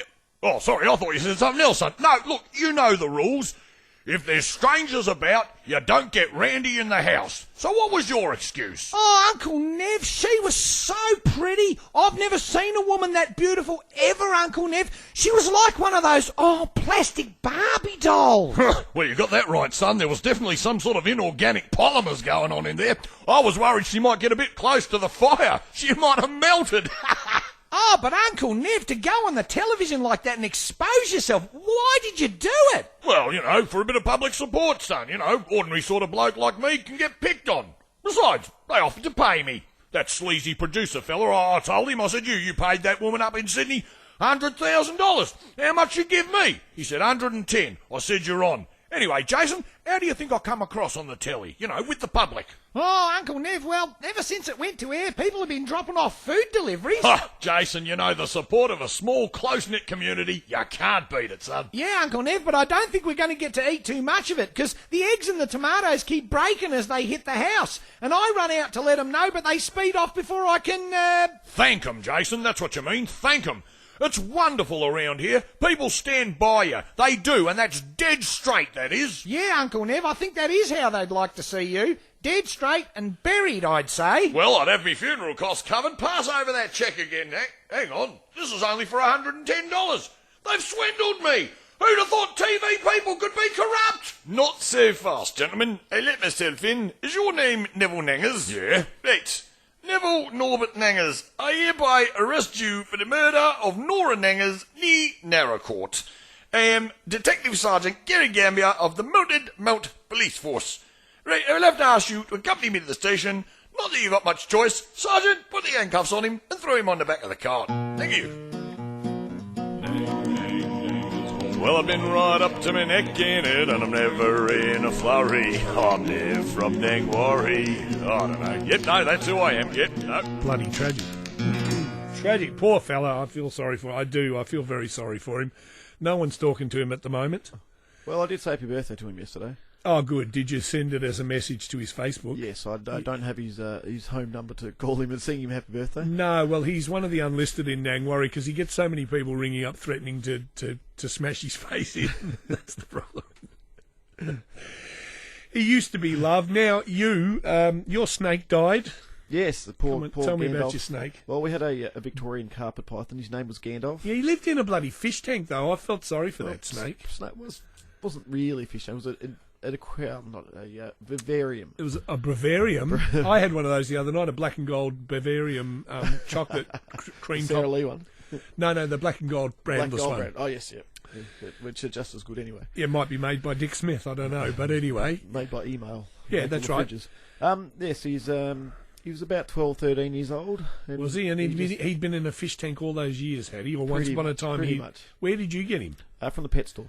So was he born in captivity, or did some bastard go out and he's steal born him? It's actually legal to go out and steal them. Is it? It is. Oh, it doesn't stop everybody, though, does it? No, it doesn't stop. It probably doesn't stop anyone. It stops me because the only ones around here I can go and obtain through nefarious manners will likely to bite me and kill me. Well, so it's looking up then. That's all right. I always feel sorry for that poor little snake. I never told you that because, well, it's really none of my business. And if I'm going to shame you, I'd sooner do it Darren Hinch style and shame you in front of people. Fair enough. But I always felt like the snake kind of looked at me like, fucking kill me now. I mean, they're not like fish. Like, I think snake brains... See, goldfish are dumb, right? I've got some in the pond outside. And by the time they've swum around the little enclosure... Like, they'll see a rock, and they go, oh, look, there's a rock over there. Then they'll swim around about 45 seconds later and go, oh, see that rock? I've never seen that before. Then they'll swim around, hey, there's a rock over there. Look, kids, it's Big Ben. Yeah, so they don't really know, except when they get a pinch of food. But I always thought snakes were a little bit more intelligent than that. I don't know. Are you going to get another one? Not for a while. Oh, thank God for that, because I'd hate to have to send the people from Peter around to your house to kick the living shit out of you. We've had no luck with pets lately. We had a cat died last year. It got sick and died. You didn't think of taking it to the vet, did you, by any chance? Well, it died before we could get it to the vet. Right, it was that quick. It was pretty quick. We had hopping mice, and they all died. Oh, I remember you bringing them out, and I thought, where are you keeping them in the house? What's the thing? Any small animal like that you keep in an enclosure. Yeah. You're as bad as Dennis O'Carroll, the guy that I used to play gigs with. He was forever trying to catch lizards and stuff. And we went to a gig once in the middle of Australia, and there was this lovely looking, sort of fat looking lizard thing on a branch of a tree that had fallen down. And back in those days, we used to stop for a little rest spot here, there, and everywhere. Back in our some fresh air, drugged out hippie days, which I don't do anymore. And he saw the lizard, and he goes, oh, I could... Meanwhile, he's got like this Mazda 323. It is crammed with so much like PA equipment you can't move. And he goes, I wonder if I could catch that and take that home and keep it in a tank. And I said, oh, for fuck's sake, leave it here. It's happy here. And he gets out of the car and he's creeping around to try and see if he can catch this lizard. And just as he got close to it, I went, yeah, move! And the lizard ran. And then he goes, what'd you do that for, you bastard? And I said, because I've seen your menagerie of animals. Sooner or later, they all die, probably from boredom being trapped, And I felt sorry for that little lizard. And I'm amazed, too, with how stoned you are that you could even snuck up on it and caught it anyway. And the lizard got away. And I don't know if he's ever really forgiven me for that, but I'm sure the lizard did. And then we used to, that was the same spot we used to... The lizard ran away and got taken up by a wedge-tailed eagle. Yeah, probably. And that was also the same spot we used to stop, and there was a huge ant colony there. Oh, that would be horrible. And I used to give them bits of crumbs where we bought from the Narracourt Roadhouse, that sumptuous food. And I used to throw them little bits of sweet things. And we worked it out that I was their god. I was giving them gifts from above, and every week that we were driving up there, we would... Now look what you've done to these poor ants. Half of them would be believing, and half of them won't be believing. That's right. And they'll be having religious wars. That's right. And every now and again, I would extract my vengeance on them, and I'd jump up and down. I never got stung, so I was pretty lucky, because we've got some nasty ants in this country. And there'll be a few little ants that will gather in little groups, and they'll go knocking hole to hole. They would, like little Jehovah's... Do you believe in Rob? Jehovah's ants. Now, I must get my friend the Jehovah to come here. Now, do you believe in Rob? Now, it has been a rather spasmodic show this week. Okay, Cabin in the Woods. Oh, first of all, Cabin in the Woods. Now, I have come round to your way of thinking about Australian Big Brother. I have given up on it because it is really fucking bad. You're almost my level of thinking. My level of thinking is, it's Big Brother season, time to throw out all the televisions. Yeah, or your computer. No, the British one's good, mate. Julian Clary won the British one. And they had Martin Kemp from Spandau Ballet was in there, and some other people, and one of the Nolan sisters. You remember the Nolan sisters? Gotta stop breaking up, just gotta pull myself together. No, you don't remember the Nolan sisters? And they had Julie... That's probably when I was pretty snobbish with music. Julie Goodyear... Well, yeah, well, that's fair enough.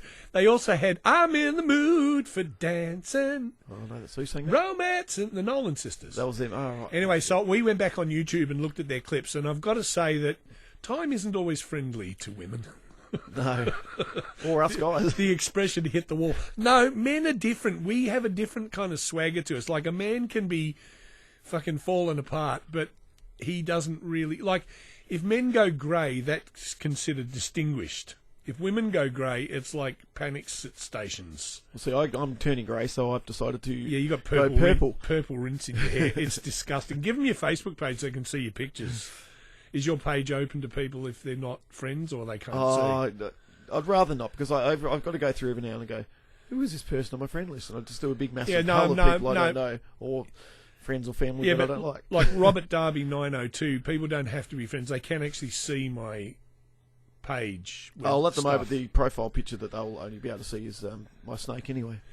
Yeah, what's the thing with what you had this obsession with Cthulhu. Oh, Cthulhu. Oh, Cthulhu. Cthulhu. It's Cthulhu. well, he's a creation from H.P. Lovecraft back in the 20s and 30s. He was a racist. And, H.P. Lovecraft, apparently. don't know, he's So they very say strange. he wrote the Reanimator and all that Yes, stuff. yeah, and Call of Cthulhu, and just I love the mythos of his works of literature. Literature. What about the movies that were made of his stuff? Usually Did pretty you like- ordinary. Did you like the Reanimator? I did like I thought that Reanimator. was funny, actually. Yes, it was. It sort of made the guy. What's his name? The actor in it. Oh, the one with the geeky glasses and Yeah. everything. I can't remember his name, but I know the one you mean. He's such a cult name that I've forgotten it. See, now there are two types of horror films, right? The ones that are really fucking scary and the ones that are funny, right? So a horror film, say like 28 Days, 28 Weeks Later, scary. But it depends on what scares you. I further divide up the scare into, is it jump out scary? Well, zombies that run fast are scary. That's more jump out scary. Right? But there's also Scary. a movie... Reanimator, funny scary. Like, well, the original Night of the Living Dead was more suspenseful scary. I Yeah, thought. yeah. And yeah. I myself prefer, if I want, because I love being scared. Yeah.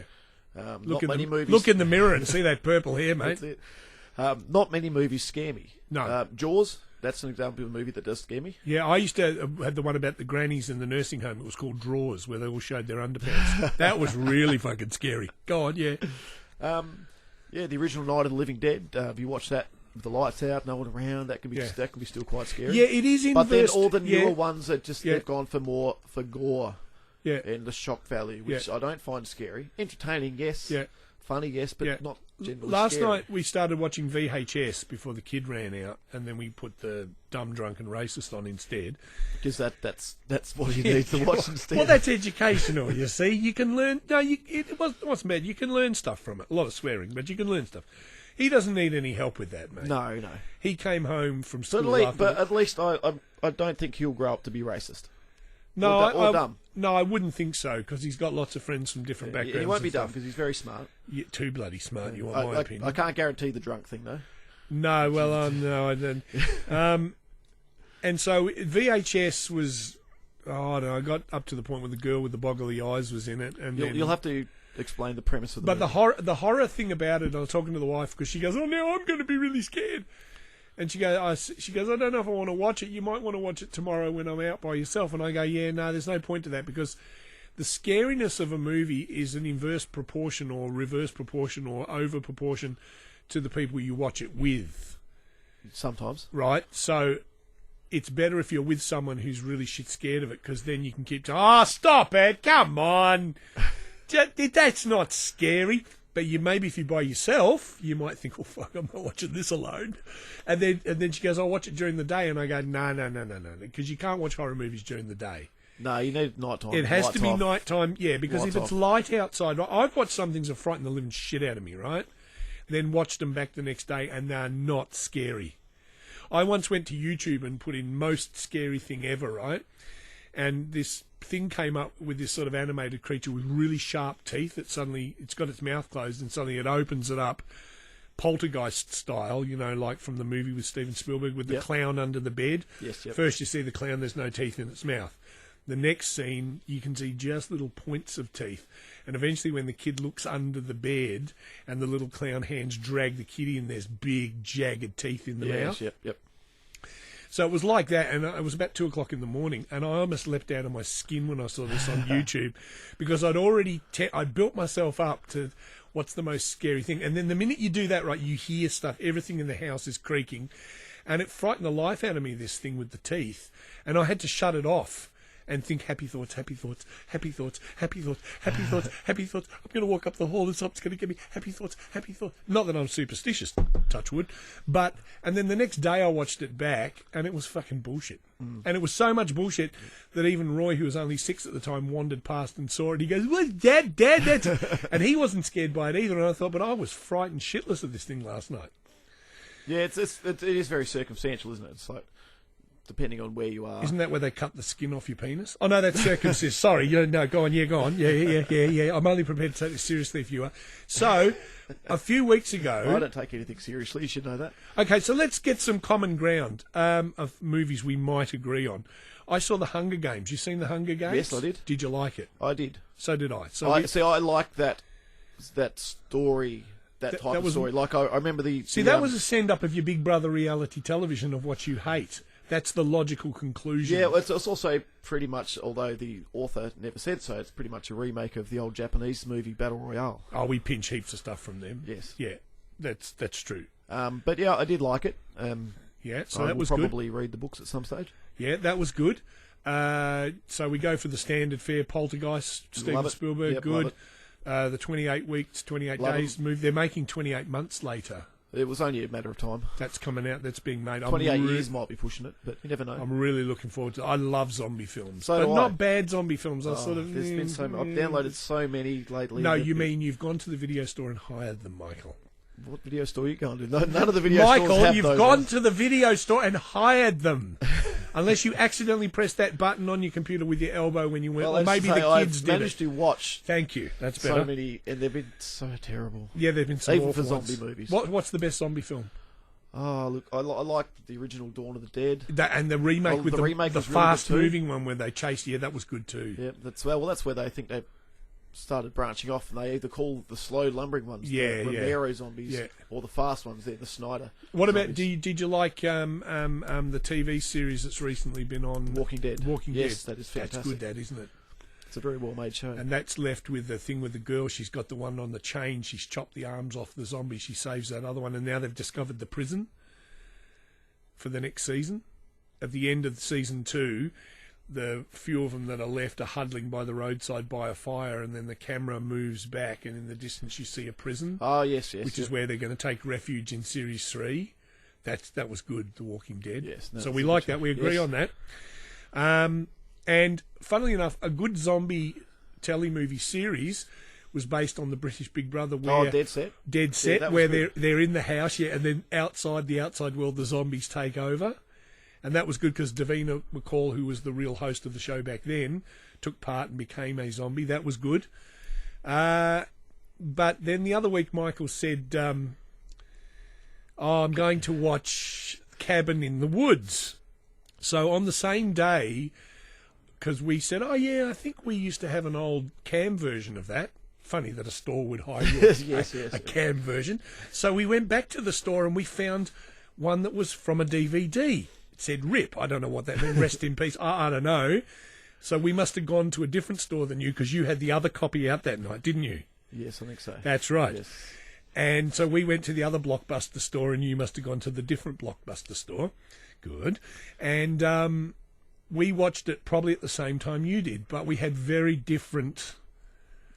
Yeah, I liked it. What bits did you like about that? I liked it because it was kind of a take on the slasher type films.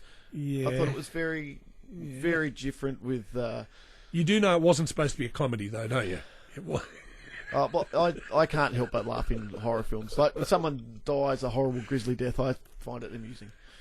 Yeah. The guy on the motorbike.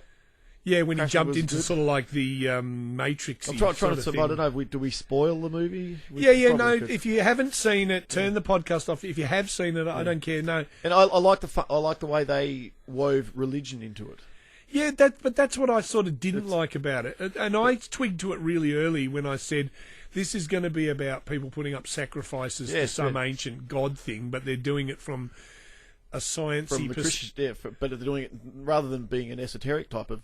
Yeah, they're doing it from the sciencey. They're doing it from God and Satan, essentially. Yeah, but they're doing the sciencey thing where they're all in the lab with the monitoring screens taking bets. Yeah. So you had the girls in Japan who defeated the thing and were singing a little song. Yes, yeah. And everywhere. So it was every few years, mankind had to send sacrifices. And I do like the line where they go, "This is so much easier when we could just chuck someone into a volcano." Well, I had to agree with that, and it would have made for a better film, and it would have been over in about 2 minutes, and then we could have watched something better. I like the idea of the basement with, and they get to sort of accidentally choose their own method. Their own fate. Of death. But what I didn't understand was, right, so they're running around in this massive forest, yet there seems to be cameras and sound equipment on every single tree. So who went in and wired all that shit up? How did they wire such a massive area to have microphones and stuff everywhere? And didn't they feel unsafe going into that place? Oh, probably. And then there was the tunnel and the thing, and then all the different types of monsters. I thought that was that was even more crazy. stupid when the clown showed up. That really capped it off. When the clown showed up, looking like the Stephen King sort of It clown. Yeah, well, that's the idea. It was a bit of a homage, I thought. It was a homage to all the mashes of monsters. Yeah, that's right. And so someone on IMDb said it probably was a great idea on paper, but it just didn't work. And then you had the jock and his girlfriend who went away to the cabin in the woods. Yep. Who were the other two? Then you had the shy guy with the girl. The stoner. All we needed was Scooby-Doo to be there because he was the perfect Shaggy. So it was like watching Scooby-Doo, because that was the same thing always with Scooby-Doo. They went into the esoteric, unnatural, and then there was always a logical explanation at the end of the thing. So they had the stoner who they obviously invited along. Leave the cat down there. He jumped up on me before and put his claws in me. I hate him. Nemo. So they had the stoner minus Scooby-Doo. Now, the thing that I don't understand was he got stabbed right through the spine with a big sort of pickaxe thing, right? And then dragged off. But then later in the movie, he reappears and tries to save the girl. Yes. But I saw him get the pickaxe so firmly through the spine. When he came back, he doesn't have an injury on him. I know. And managed to hack apart some zombies. That's what I don't. I mean, I know you've got to suspend disbelief. Well, you pretty much have to with any movie. Yeah, but that was ridiculous. They had him get straight through the spinal column. Maybe it just missed every vital part of his spinal column. What, you mean through the centre? It's definitely flawed. I mean, look, it was written... Flawed? Well, as is every movie. It was written by Joss Whedon. Yeah, now who's he? He created Buffy and Angel and Dollhouse and Firefly. And generally, I don't much like anything he's done. Well, I don't like anything he's done. But he did make the new Avengers movie. Oh, did he? I haven't seen that. And I think that's fantastic. But I did like Cabin in the Woods. What? So what else? What did you like? I just thought it was a fun movie. I thought it was the like I said, it was a homage to everything, and just the twisted monsters and crazy things at the end. It was fun. Yeah, it was different. Now we're going to wrap this up, and I'm going to say next time, hopefully on the podcast, I will have my friend Rahman along to talk about what it's like to come from Pakistan, and I'm thinking of calling the episode "Everybody Loves Ramen." Why not? As you would. Why not? It's funny. I used to hate that show until I became a dad. Right, and then all of a sudden I understand so much now. You do you? It's funny how your perspectives on things can change over time and circumstances. Right, I see. Well, I like the show too. Now, this is in The Age the other day. New religion treads the board of history. 17 years after the Pentecostal Christian group Revival Centre International bumped out of the Forum Theatre. Now, the Forum Theatre in Melbourne is this old movie theatre, stage-type theatre, and it's got beautiful old Gothic sort of like statues and things. And I remember thinking when the Revivalists had it, they hopefully weren't going to disfigure it, which I don't think they would have been allowed to. There's a new group of evangelical worshippers who could be about to move in, Sydney's Hillsongs. Oh, joy. You aware of Sydney's Hillsongs? No, I don't know much about Sydney. That's the preach. Oh, Hillsong's everywhere. They're the biggest happy clappy church in the world. Is that like the Blues Brothers Church? Yeah, kind of. The preacher is the one who says it's great to have plenty of money and Jesus was really rich and that sort of stuff, and he rides Harley Davidson motorbikes and stuff. Sydney's Hillsong Church has announced plans for a permanent base in Melbourne. Lucky old Melbourne, I hear you say. But without a venue of its own, without a venue of its own, it is for the time being having to make do without some of the city's most historical theatres, blah, blah, blah. Hillsong derives much of its appeal and considerable income from live music. Has a tentative booking for the Forum's 540-seat upstairs theatre on October 19. So has that already been? No, that hasn't been yet, has it? No. That will be the church's third such gathering, but if success of its repeated thing, it may need to be rethought. Hillsong's conducted its first Melbourne service at the Plaza Ballroom on the Regent Theatre on Collins Street on August 10. The event has been expected to attract about 400 worshippers, but drew more than 1,000. The Forum, the Plaza and the Regent are all owned by the Mariner Group, who also owns the Princess and Comedy Theatres. General Manager Jason Mariner told The Age that his company was treating Hillsongs like any other entertainer. And I think you should treat religion like it's an entertainment. Well, I've always thought the Bible should be kept in the fiction aisle. Yeah, well, it's like when you play those other games and it says for amusement only. Yes, yep. That might just do the trick, mightn't it? They should put them next to the 50 Shades of Grey novels. Yes, have you read any of those? No. They're a checkbook, aren't they, really? Not a checkbook, well, a checkbook. Everyone I know that's read them said, wow, these are really badly written. Oh, okay. But they still... Yeah. Someone said it's a real hole in the censorship laws because they're saying if that book was in certain other places, it would be all banned, like Lady Chatterley's Lover and everything, but somehow it's managed to... I think a lot of it is implied. Oh, okay. Is it? I haven't read it. Because most things that conduct bondage and that sort of stuff are really frowned on in terms of, like, you can have bondage in a film, but the sex has to be simulated, or the sex can be real and then the bondage has to be simulated, or... We've got really hopeless, bad laws, and yet somehow this book has managed... Because you walk through Kmart and it's sitting right next to the lolly aisle where the kids can see it. Yes, absolutely. Nev did a Spanish song. I'll play it at the end of the thing for Nora, where he says she wanted to buy 50 Shades of Grey and he wouldn't let her, which is maybe why she left him. And we might play Nev's Septic Sucking Services before we go too as well. That's his new commercial. Oh, good. Yeah.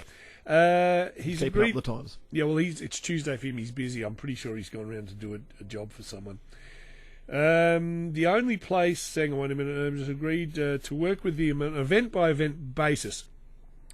The only place it would make sense for a regular booking would be upstairs room at the Forum. We stayed in the penthouse actually behind that Forum cinema. Yeah. Yeah, it's really gothic. It's beautiful. We had a view of the MCG. Nice. And the best thing we had, it was opposite across the road from the Church of Scientology. Oh, that would have been and fun I could for you. see into their upstairs offices with all people pecking away on computers, but I didn't e-meters. I didn't see any e-meters. I didn't see anyone breaking apart the matter, energy, space-time universe. In fact, I just saw, and they were doing a banquet. They must have had an Did you evening. see Lord Zeno come down for an appearance? No, because he's trapped in a mountain cave somewhere. He's not been let out, I believe, to this day. I interviewed his great-grandson. You remember that? Oh, yes. Did you bother downloading it and listening to it? I have not had a chance to You listened to any of the podcast? No, you Yes. haven't listened to any of it, have you? I'll have to listen But to it. you're going to listen to this one because, as I said of you last week, your ego will be... I said, that's a good way for me to get an extra download when you bring you on the show, because his ego would be way too big to not actually listen back to it. Yeah, you haven't listened to it, but you've downloaded But I did look up, what was his name? Who? The grandson. Jamie DeWolf. That's it. Yeah, then you thought you'd big note yourself on Facebook.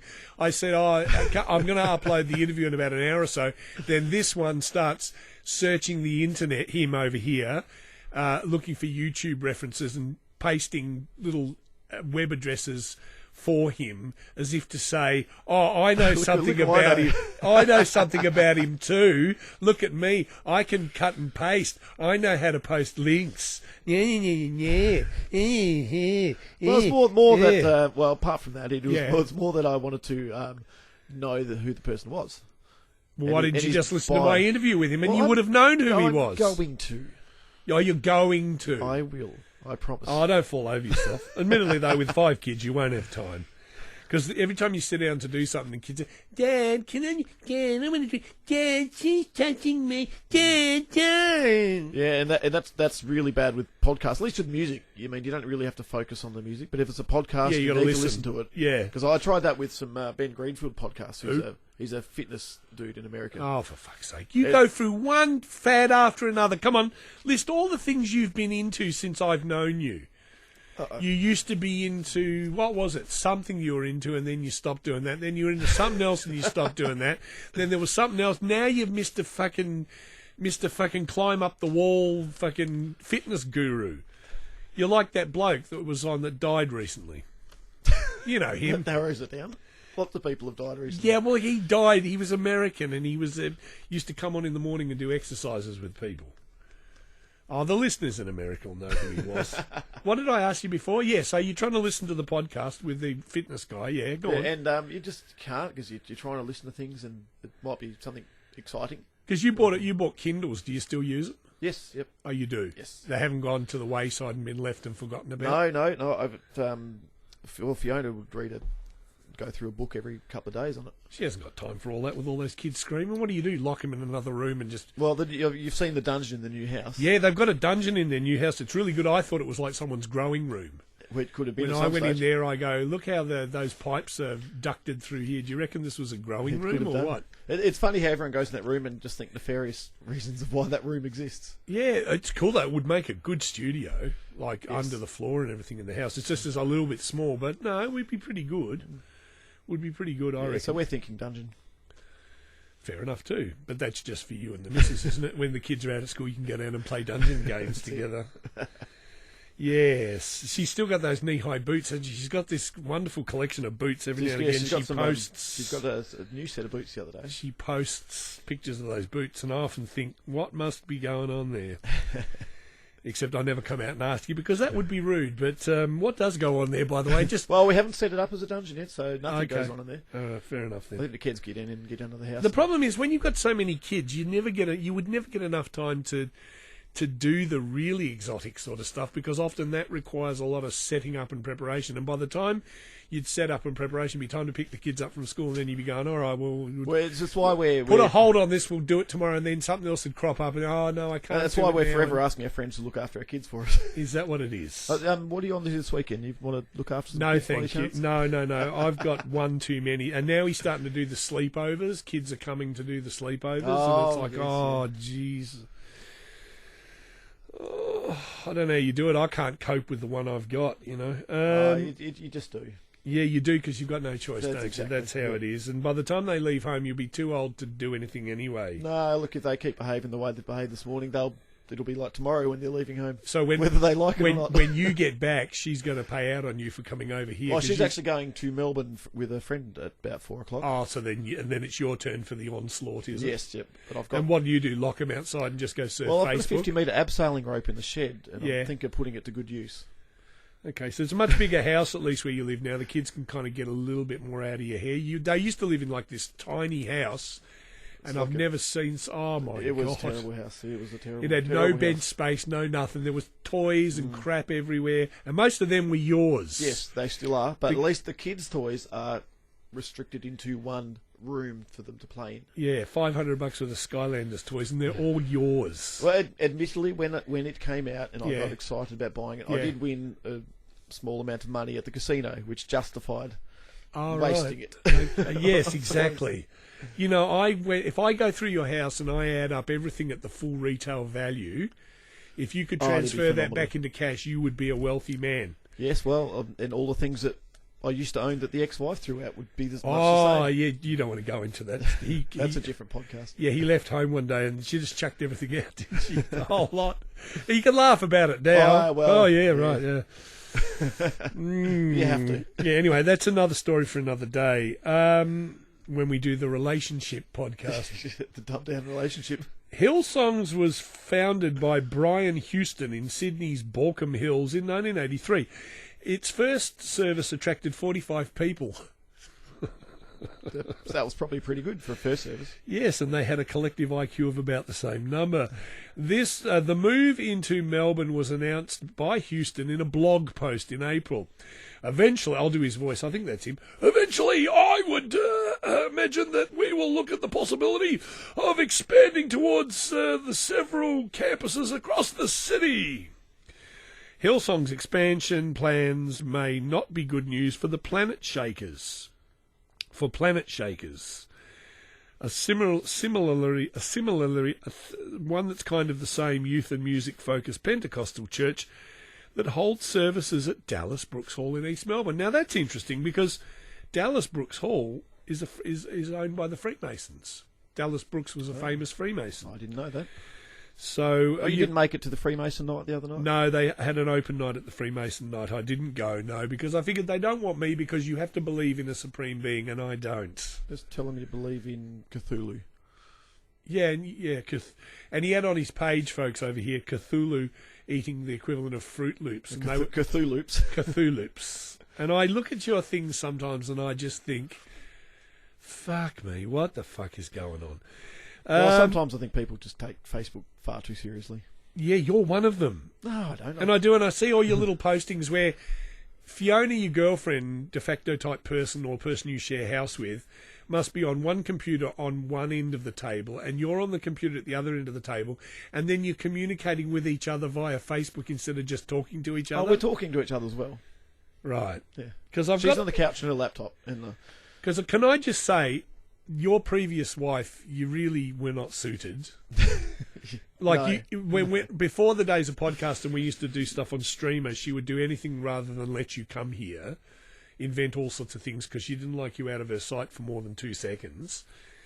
But I've got to say, you're a lot more suited to your new partner. Are you going to get married or do things like that? You're having too much fun the way things go? We are actually still married, just not to each other. Oh, yeah, she's married to someone else and you're married to someone else. Yeah, I know, but you two do seem a lot more suited to each other. Oh, yeah, absolutely. Like, absolutely. You both seem to be very compatible in terms of where the other one was a bit of a fruitcake. Yeah, she's a Cthulhu. She was a bit nuts, and we could tell stories about her all day long, but we won't.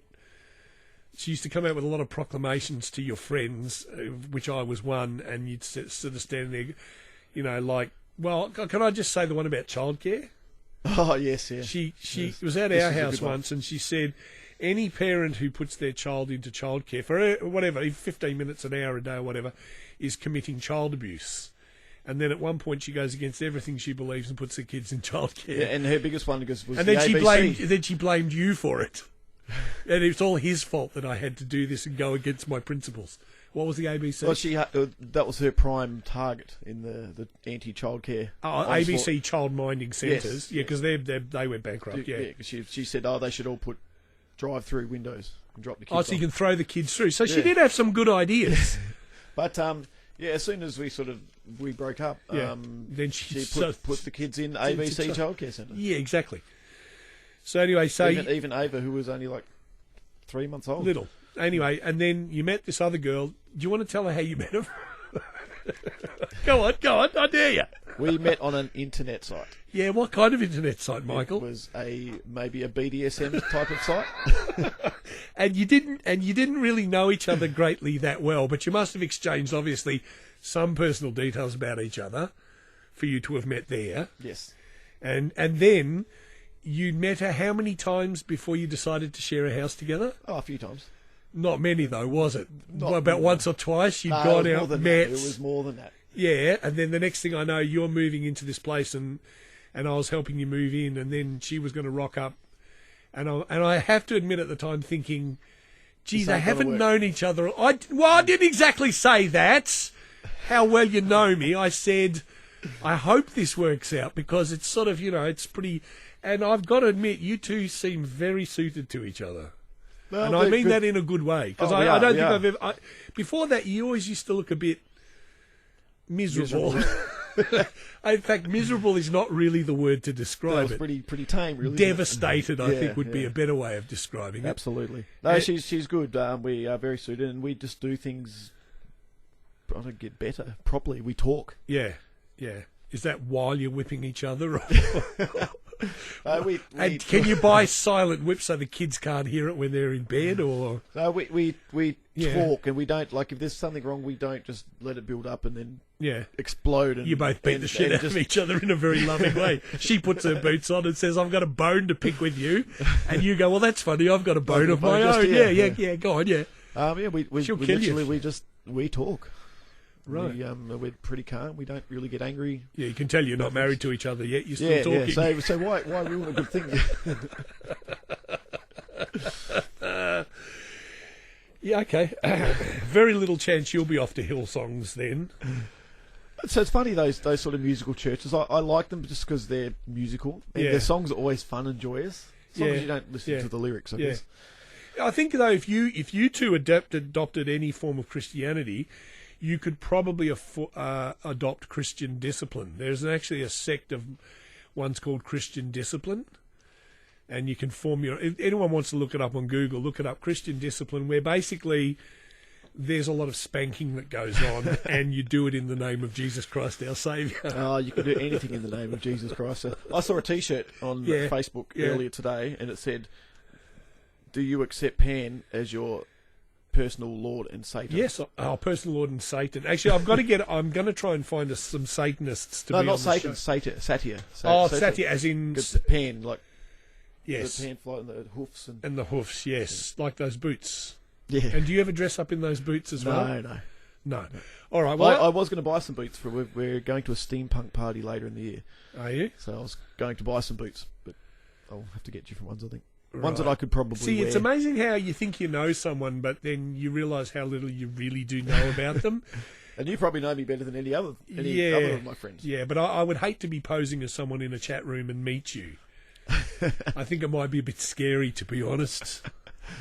Not that there's anything wrong with it. Now, so I will say goodbye to you now, because is there anything else you need to raise while you're here? And keep it clean, okay? No. So you would like me back next week? No, I don't want you at all. This is a one-off thing. It depends what the listener said. I'll have you in from time to time. I might call you back in between my interviews. So I changed my provider, so I can put up a lot more stuff now. Cool, awesome. So it means you can come back. If you find some interesting things in the popular press you may wish to speak about, if you could talk to my people and arrange a time.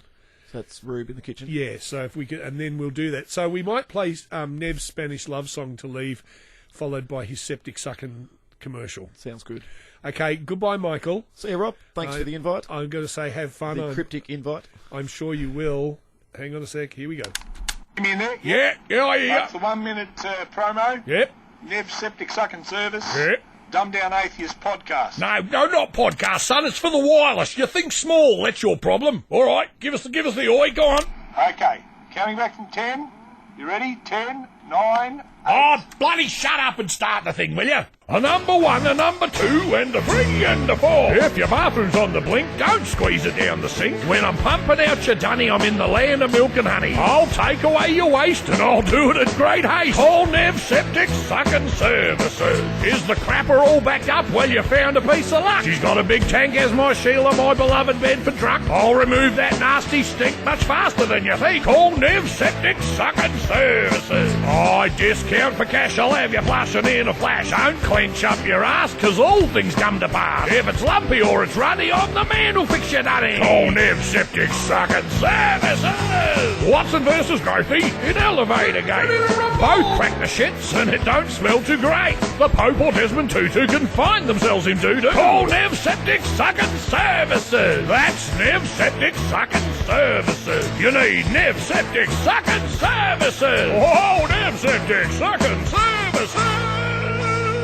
Oh, it sucks to be me. I'm the bludger for all you skeptics with septics. It's the Spanish bludger.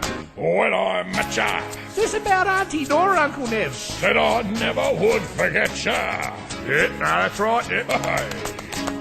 But I let you slip away, and I regret that every day.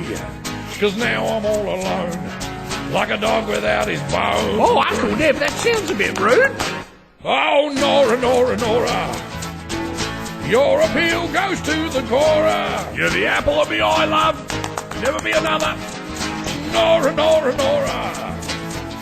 You're the one I'm rooting for. Oh, that has a different meaning in Australia, Uncle Nev. Oh, Nora, Nora, Nora. You're the one I'm singing for. Universal language of love, this is. Yeah, Nora, Nora, Nora.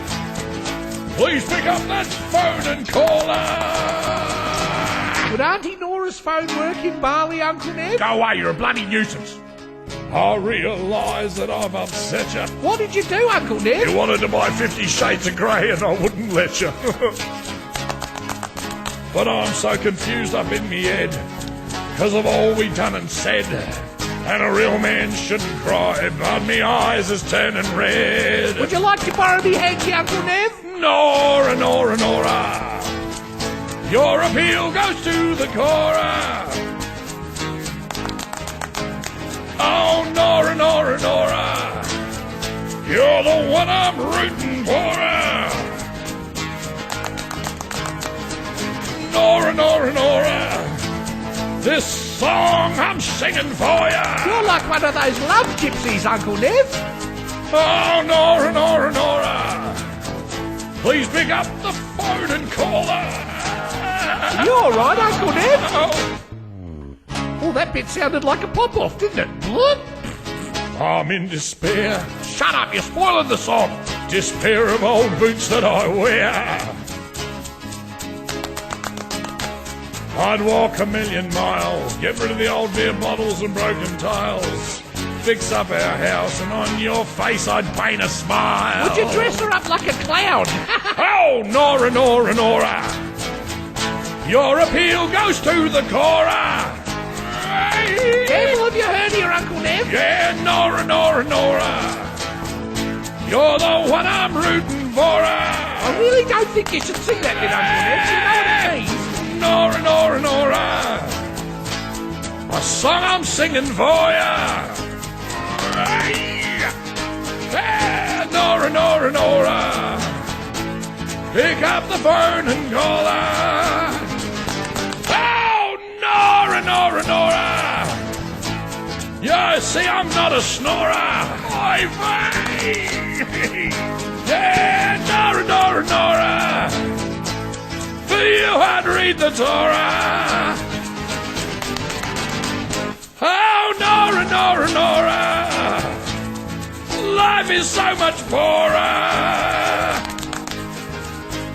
Yeah, Nora, Nora, Nora. I'd grovel on the floor.